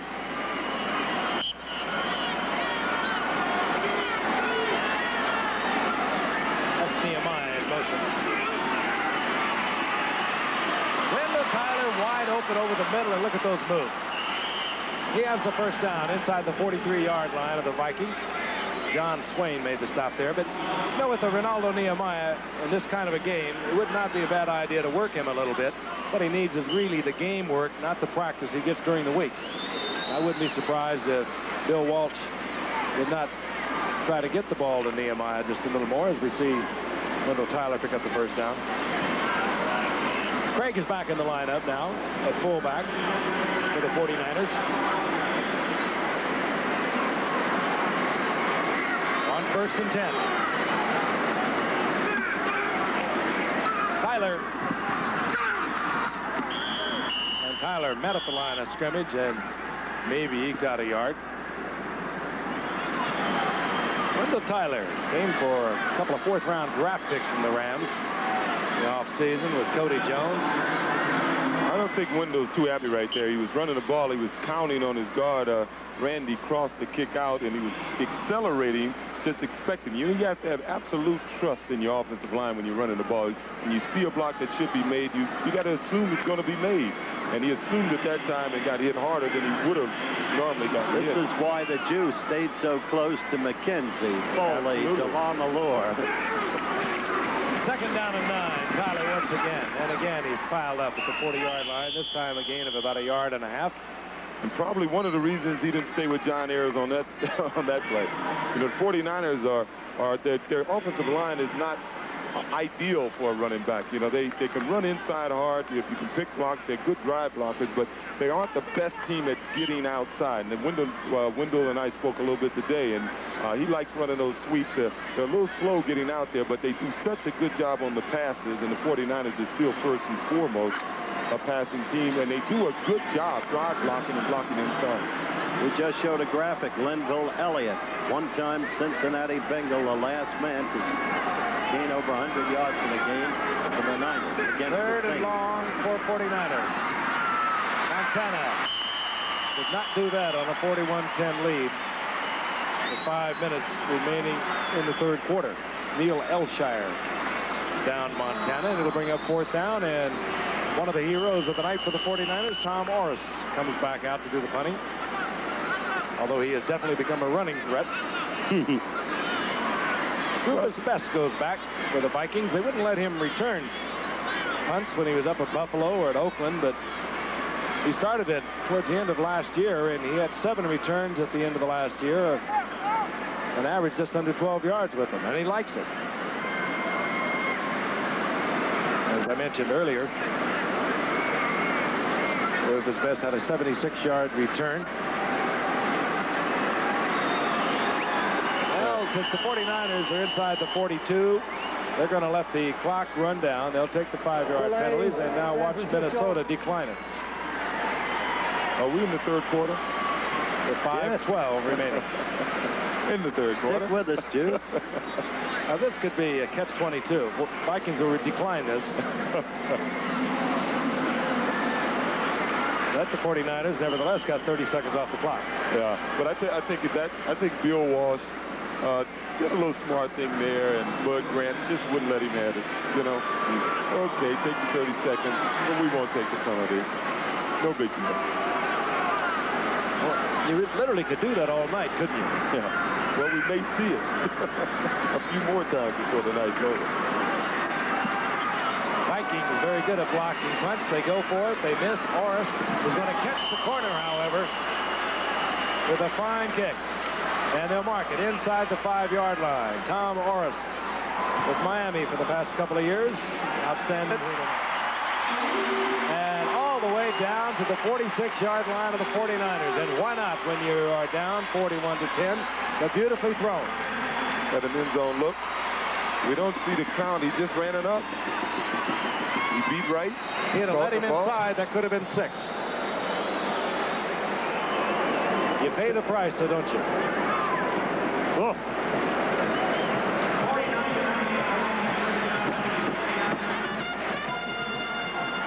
So the Vikings, with 4:56 remaining in the third quarter, have moved into the 49er territory where it's been tough sledding for them all night. Darren Nelson now the single setback for the Vikings. A little reverse type action. And Darren Nelson breaks a couple of tackles.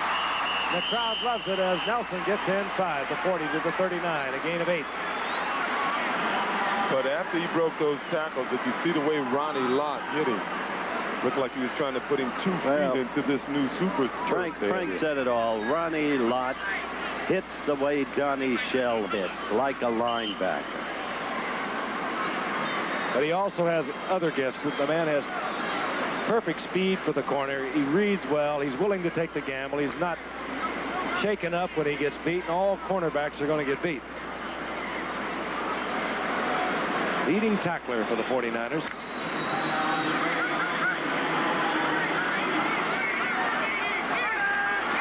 Now Ted Brown on second down and 2 is the single setback for the Vikes.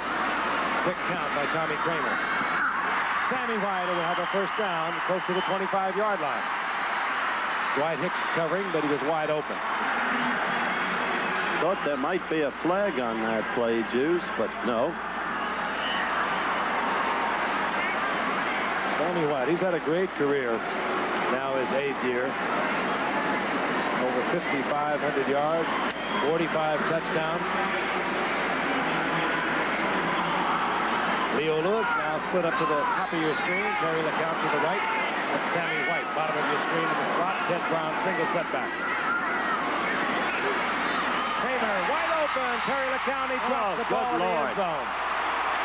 Tommy Kramer did a good job of coming off Sammy White when he all of a sudden, Terry LeCount broke free in the end zone. And that's one that you remember the rest of your life.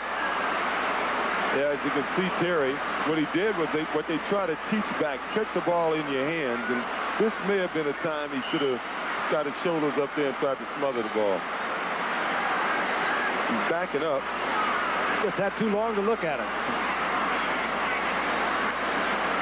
Second down and 10. Not a bad idea to come right back to something to Terry LeCount. Draw play, Brown. And he draws a bunch of 49ers. He'll lose yardage back close to the 30-yard line. Jervis was there first, the safety man. We're going to pause 5 seconds and allow our stations to identify themselves. Eyewitness News follows the game on WABC-TV New York. Brown loses back to the 30. Good defensive hustle by the 49ers. A year ago at this time, they were defending Super Bowl champions. They went on to post a 3-6 record. And it's so easy to fall from those lofty heights. The last 3 Super Bowl winners have all done that. 3rd and 15. Going for LeCount. And Terry LeCount has the ball. He's in the end zone. This is what you call instant atonement. Yeah. I'm happy for Terry. In a game like this, you don't want to see a guy that have to think about that one pass the whole game. I'm a little happy for him there. Yeah, he may have done just a little bit of a push-off. He was playing the ball all the way. No, he played this beautifully. Played. Came back on the ball, which is what a good receiver must do and know when to do. And that's what happened there. 30-yard touchdown pass. Denny Ricardo on now for the conversion.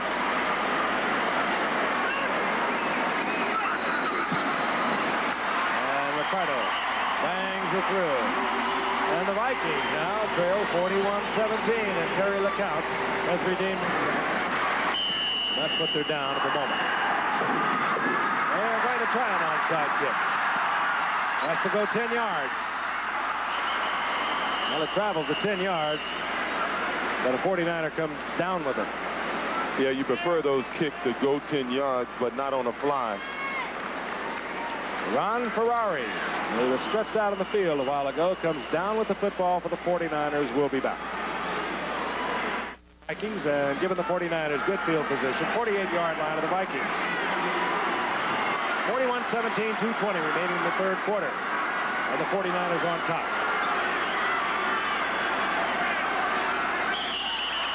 Movement, and it could be that a 49er pulled a Viking offside. Russ Francis again looked like he was I think you're just right, a little Kip. eager. I think it was clear. He missed all of the preseason and played sparingly last week, so his timing has to be off a little bit. Ball start, number 77, still first down.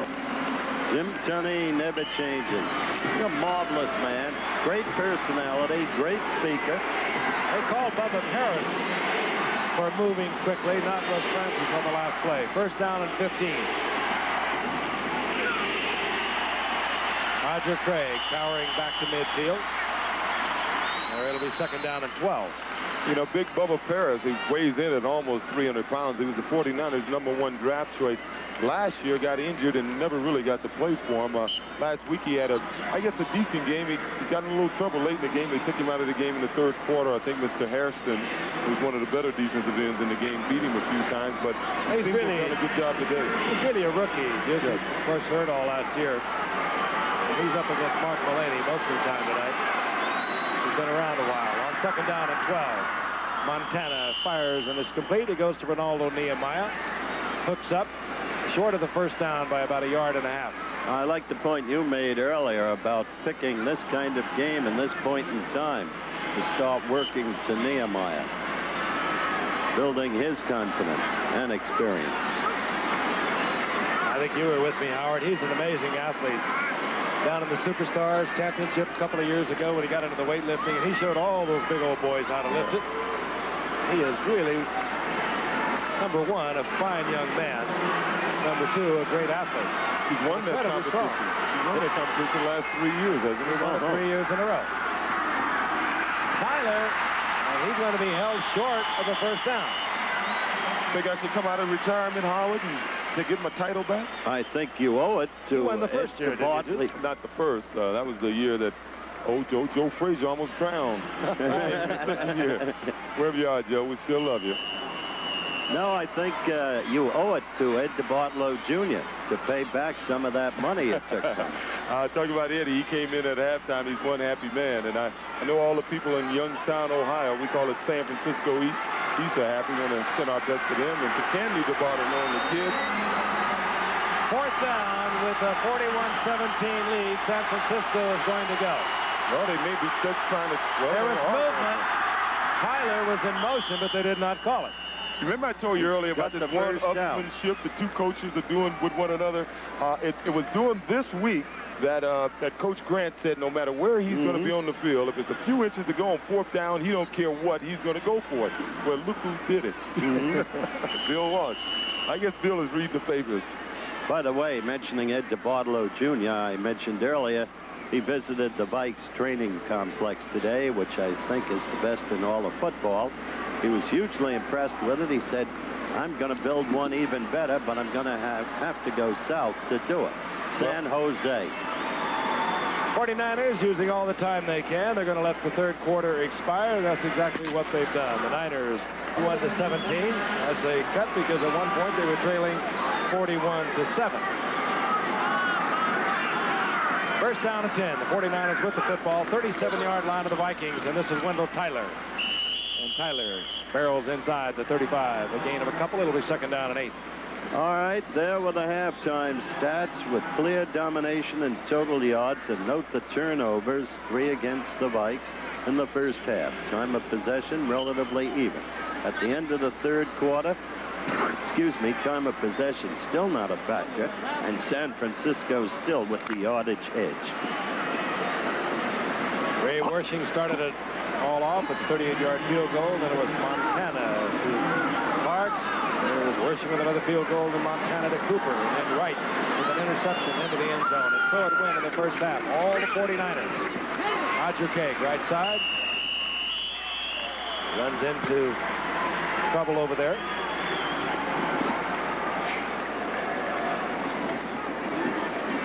Hey, why does this always happen to me? I've done 2 games now. We've gone into the fourth quarter, and I think it's been about a 50-point difference in the game. Well, you can't foul up the one a week from Monday when you're with us, because that's the Dolphins against the Raiders, in the Coliseum. Yeah, I know Al Davis and Tom Flores and Don Shula won't let me down. There's a gain of 4. It'll be 3rd down and 6. Roger Craig, the lone setback for the 49ers. Ransom in motion. Montana quickly to the tight end, Wes Francis, and he powers his way to what appears to be a first down near the 25-yard line.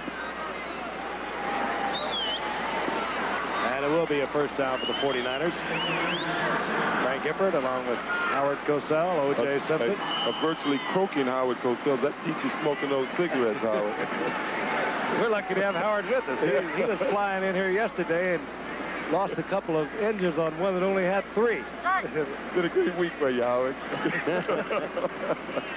Right on top of the sports beat. I tell you, there is such a thing as a survivor. Oh, man, you are that, baby. Roger Craig follows the ball, picked up by the Vikings. Coming up with it, Randy Holloway. That was an interesting experience. Humphrey Metrodome. It's Minneapolis, where it's been an all 49er night.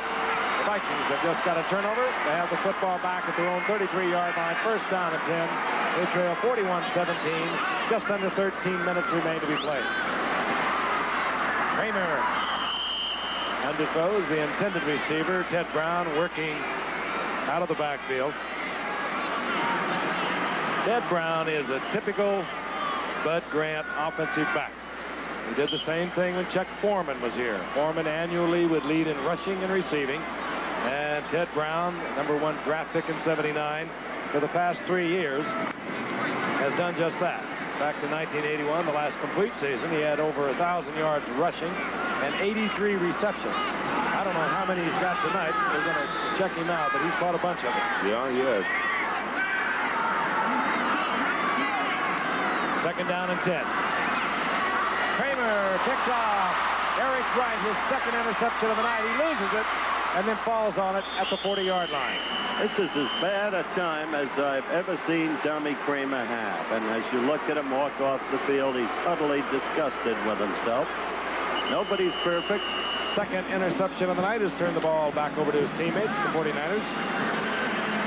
Eric Wright, of course, went in for a touchdown earlier from 57 yards out on an interception of Tommy Kramer. The ball at near the 40-yard line of the Vikings. Tyler piling up the numbers, getting 5 yards to the 35-yard line. There's Steve Dills. Steve Dills. I think we'll see him, particularly if the 49ers get it in the end zone, because I think that Bud Grant would like to let Dills work a little bit and also get Kramer out of a contest that would be totally out of reach. I think what the 49ers are doing right now is they got a new back. They're counting on him a lot. I think they're trying to get him that 100 yards if he doesn't already have it this game, and they'd like to get 1,000 yards back this season. And they're just working on their running game. I don't think they've had an opportunity to run like this for a long time. Tyler has 90 yards thus far. And he's going to get 4 more there. Tough man, Tyler. 198-pounder, 5'10". And a reminder, coming up Saturday, Howard gets it all together for you on Sports Beat, the Emmy Award show here on ABC. We're going to talk about pro football's Rich Diana. A remarkable young man from Yale, was with the Dolphins, left there, wants to become a doctor, and he's also going to take a look at the misfits and mismatches that plague professional boxing. That's Saturday on ABC Sports Beat with the coach, Howard Cosell. If he works it out, gets his way back home, he's got a long trip ahead of him. 3rd down, less than a yard. Roger Craig, left side. And he'll come up short. Fred McNeil, the veteran 10-year linebacker on the right side, was right there to meet Roger Craig. And there's a loss. Yeah, I think about 3 yards. I think Wendell's a little tired because normally he would have taken that ball inside. What they are really trying to do is get him his 100 yards and then get him out of there. But he's getting a little tired right now. I think they wanted to get it on that play, but he got to 6 yards. He'd have been over 100, and that would have been the last we would have seen of Wendell tonight. This is interesting because where the ball is located, they are just out of Wersching's range. And the decision is to go for it with your lead of 41-17 on 4th down to bring the punter in, Tom Orris, and they brought in Orris. And you'll see another penalty assessed against the 49ers, and perhaps the Vikings will take this one. I think Bill Walsh is being a little kind here, too, because even though it may be out of Ray's range, there may be a time this season he's going to have to try one from 50 yards. And you would think that, well, hey, there's no win in here. He'd have a better than average chance of making it. But with the score being what it was, I think that probably had a little more to do with him deciding to punt the ball. I think you've got a good point. So Tom Morris will punt away. Rufus Best will be in the middle. They have men on either side, of course, because Morris is either going to kick it very high, try and bring it down inside the 10, or he's going to look for the corner. Morris wants the corner.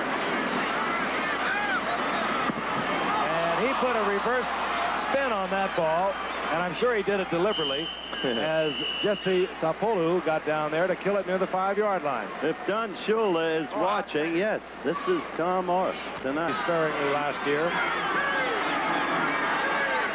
He's in the lineup now. 6'1", 195-pounder out of Stanford in his 5th year.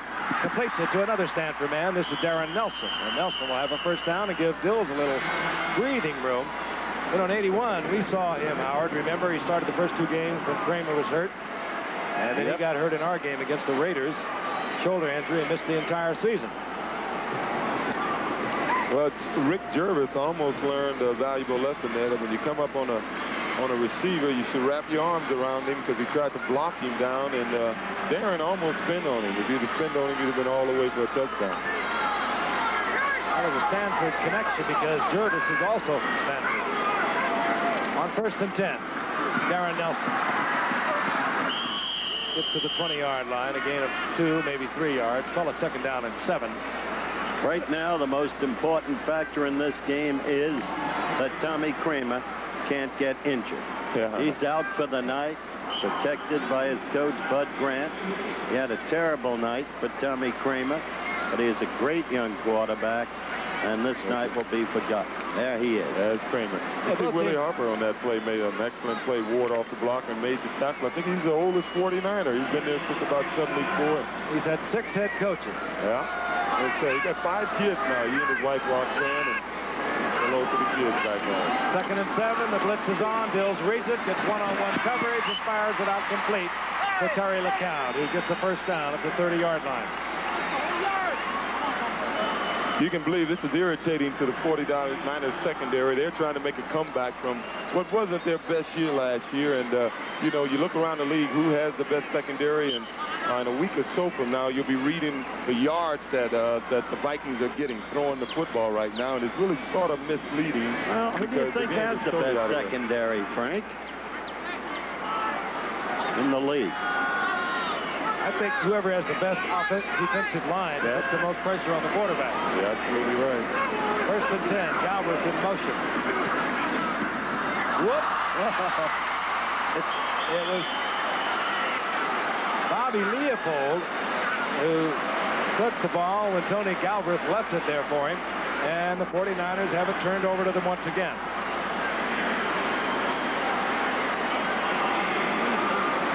Looking at a replay here, and Galbraith is trying to do, I think, just a little delay pattern come underneath. And that'll be listed as an interception. Cold and simple. Don't even need a tip drill for that. Well, I tell you what, when you're on the field 2.5 hours before a game, your backs are the guys who are doing most of the running, and Tony Galbraith certainly doesn't look like himself here tonight. He on one run, he didn't run what I thought was the right hole. He didn't catch the pass that time. And once again, I just think they're a tired football team. Wendell Tyler just exploding from the line of scrimmage, and he's one of those backs, and there's so many of them. We're sitting at one tonight. You look down, and they look like they didn't do anything, and all of a sudden you look down, and they move the marker, and he picks up 6 yards. Hey, he's fired up now, too, because normally he gets that slow walk with that wiggle going. See the turnovers there, 5-1. But right now he's fired up. He went to the sideline. I bet you they told him he needed 10 yards to have a 100-yard game, and he is fired up. He needs 1 at this point. Okay. All right, and I bet he won't be in the game after he gets it. He's looking for it. Oh, well. On 2nd and 4, Tyler, he's got his 100, and he has the first down inside the 20 at the 19. Walker Lee Ashley, a rookie from Penn State, is in there defensively now for Minnesota. He made the stop. In the meantime, in the U.S. Open tennis tournament, Ivan Lendl of Czechoslovakia still has not lost a set in the entire tournament. He did away with the brilliant young Swedish player Mats Wilander in straight sets. Well, look like they're going to pad Wendell's stats a little more. Leave him in. Wendell Tyler, I'm surprised too. Maybe his last series then. A little more than 7 minutes remaining in the game. The game dominated by the 49ers. He starts where we are now is Roger Craig. Left sides it. He'll get 4 yards to the 15. And it'll be 2nd down and 6. By the way, Frank, you'll be interested to know that Jimmy Arias defeated Yannick Noah in 5 sets. Really? Yannick Noah is one of the best-looking athletes I've ever seen. Did you see him hit that ball the other day between his legs? I don't know, that just... I know he shouldn't have been in that position, but it was amazing. Ivan Lendl. It looks like Lendl and Connorsman, right? Yeah, Jimmy Arias, don't. That kid is getting better every time out, every year. I don't know if he's physically big enough to be able to, powerful enough to beat these guys, but... Tyler, this time on the receiving end, gets a couple of yards out of it. Going to be 3rd down and about 4. Rufus Best in there defensively now for the Vikings. Wendell Tyler. There was a time a couple of years ago when they thought he'd never play again. He was in a horrendous automobile accident July 4th in 1980. Almost killed him. Dislocated a hip. Came back late in the season. And then, of course, in 1981, put together a 1,000-yard season. Now he comes out. If he was in San Francisco, he'd get an ovation. That is 100 yards plus tonight. And he has left Montana with a 3rd down and 4. And a man open. It is Carl Monroe. And Monroe does not get into the end zone, but he has a 1st down near the 1-yard line. Carl Monroe. At this point, Juice, there's still plenty of time. Rookie out of Utah, Carl Monroe. Yeah, I think old Grant would need that tie-in on the headphone that he told us he had earlier. San Francisco, by the way, will play a week from Sunday at St. Louis, while Minnesota's game a week from Sunday will be at Tampa Bay. We'll see Minnesota again December the 5th. We watch Roger Craig barrel into the end zone for a touchdown. The rookie from Nebraska, and the 49ers. That is first NFL TD. That's Rogers' first NFL TD. That's the first one. I got a feeling he's going to see a few more. Yes, there'll be more. The 49ers, who dropped their game 22-17 to Philadelphia last Saturday, are most certainly going to bring it even at 1-1. Well, the Vikes will be 1-1. That was a tough defeat for him when you score a touchdown with 11 seconds in the game. Call it back for holding. They get Tyler's fumble inside the 10 with 1:28 remaining. That was a tough one to lose. We'll be back here in a moment. Minnesota against Detroit on the 5th of December, and we'll watch the 49ers against Dallas December the 19th again. That here on should be a Monday Night beauty. Football. And, of course, Monday night we'll be in Kansas City and San Diego. Worshing to kick off. Brett Wine and Nelson are deep for the Vikings. And it goes along the ground. Keeping it low is Worshing. And is picked up there by Dave Huckman. Well, you tell me, Howard, how do you see that San Diego-Kansas City game? I think it'll be a close, tough game. Kansas City upset San Diego last year. They've got good defense. And they're at their best when they're pass rushing. Yeah. Well, they'll get an opportunity to rush. Yeah, they sure will. I heard a lot about the improvement in the San Diego defense when they played the Jets, but very candidly, I didn't see that improvement. I saw the Jets chew them up. Near the 35-yard line, Dills with the 1st and 10. He gets it out to Marty McDole. McDole steps out close to a 1st down up at the 44-yard line. Marty McDole, second-year man out of Mississippi State, good speed. Baseball, Yanks beating Milwaukee 6-2. White Sox leading California. 2 in a row for the Yanks over Milwaukee, right? Houston beat San Diego. Zip, zip. Reds, Dodgers 4th. Atlanta trailing Giants 6-3. First and 10, 45-yard line. Hills tried to squeeze one in to Tony Galbraith, and people were all over Galbraith. Ron Ferrari, the principal defender there for the 49ers. What about the 2 they lost before these two?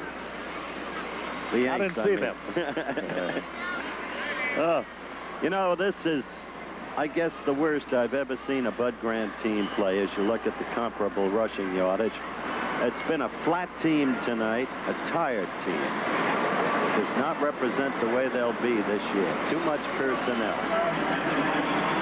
Second down and 10 for Steve Dills. Comes the blitz, and Dills will feel it. It was Bobby Leopold who's had a couple of big plays tonight.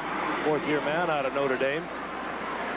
He's the all-rookie team of 1980 when he came up, and it's an 8th-round draft pick, and then he had a lot of problems injury-wise. He had a stress fracture of his leg that bothered him a great deal last year.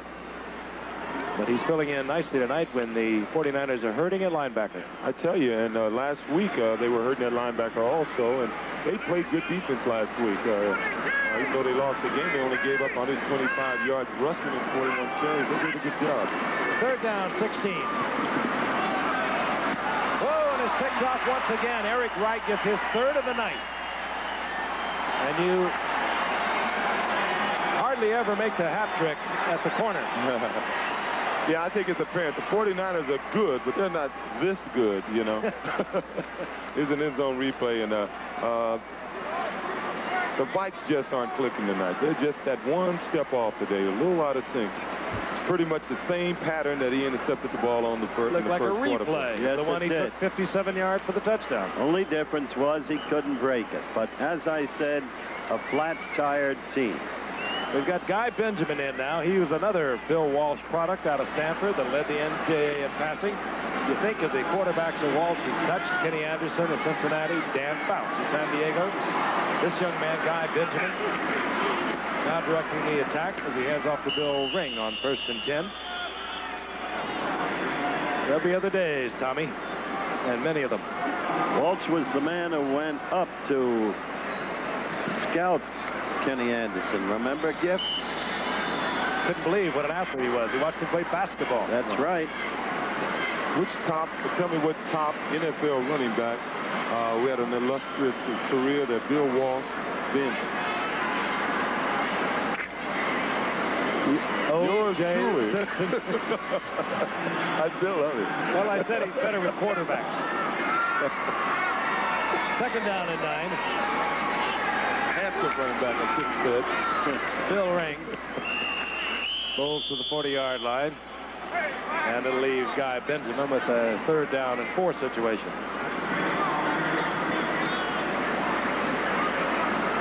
This is the most points scored against the Vikes since 1963. When did they come into football? What year did they come into football? Not just about then. What time? Yeah. They came in 61. They had that electrifying opening game victory under Van Brocklin, for Tarkenton at quarterback, over the Bears, and that was it. Go, Howard, go. After that, it was done. Coach Sell, buy Coach Sell. On 3rd down and 4, this is Carl Monroe, the rookie out of Utah, over the right side. He'll be short of the 1st down, bringing up a 4th down. Very tough break for a young man on your Yankees. Steve Kemp, who came to the Yanks with such great hopes. Struck down in batting practice today by an Omar Marino line drive fractured cheekbone. So that ends what's been a doleful year for a fine young man. 49ers going to let this dribble down at the 2-minute warning. There it is, Chester. Rufus Bess has settled back for Minnesota, but Orris has seemingly been inclined to go for sidelines tonight, and he does again. Oh, and he caught another one. Orris, he probably would not accept a call from Shula doesn't believe this. Don Shula's got a great one down there. I can tell you this ABC Sports exclusive has been brought to you by Nissan, builders of high mileage, high quality cars and trucks for 50 years. Available at your Datsun dealer. By Miller High Life, the best beer for the best time of the day. Welcome to Miller Time. And by Bell Yellow Pages, a complete source of buying information for products and services. And by IBM. Well, look at the stadium, a little empty, huh? Yes. Hey, Howard, tell me about the Yankees. Do they got a chance? Sure, they've got 8 games left with the Birds of Baltimore, but Palm is back, and the Birds seem to be the best team in all of baseball. At least I think they are. Tony Galbraith over the left side, gets out over the 10, close to the 12, and gain of about 8. It'll be second down and 2. In further response to you, the Steve Kemp injury that I mentioned earlier, the assumption is, of course, that he'll be out for the rest of the season. It depends on the nature of the fracture. You know that as a football player.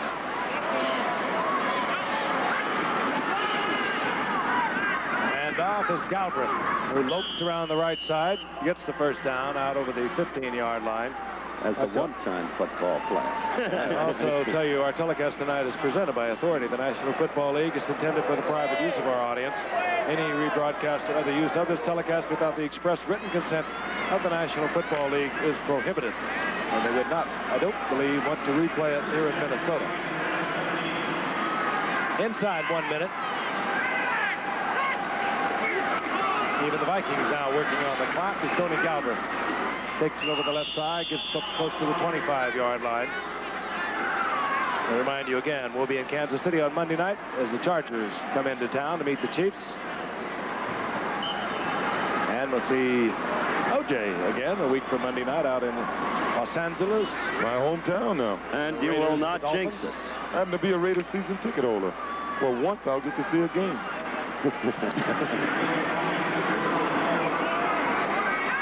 Second down and 2 as time should expire with this play, barring anything like an incomplete pass. Or an out of bounds. Really thought this would be a competitive game.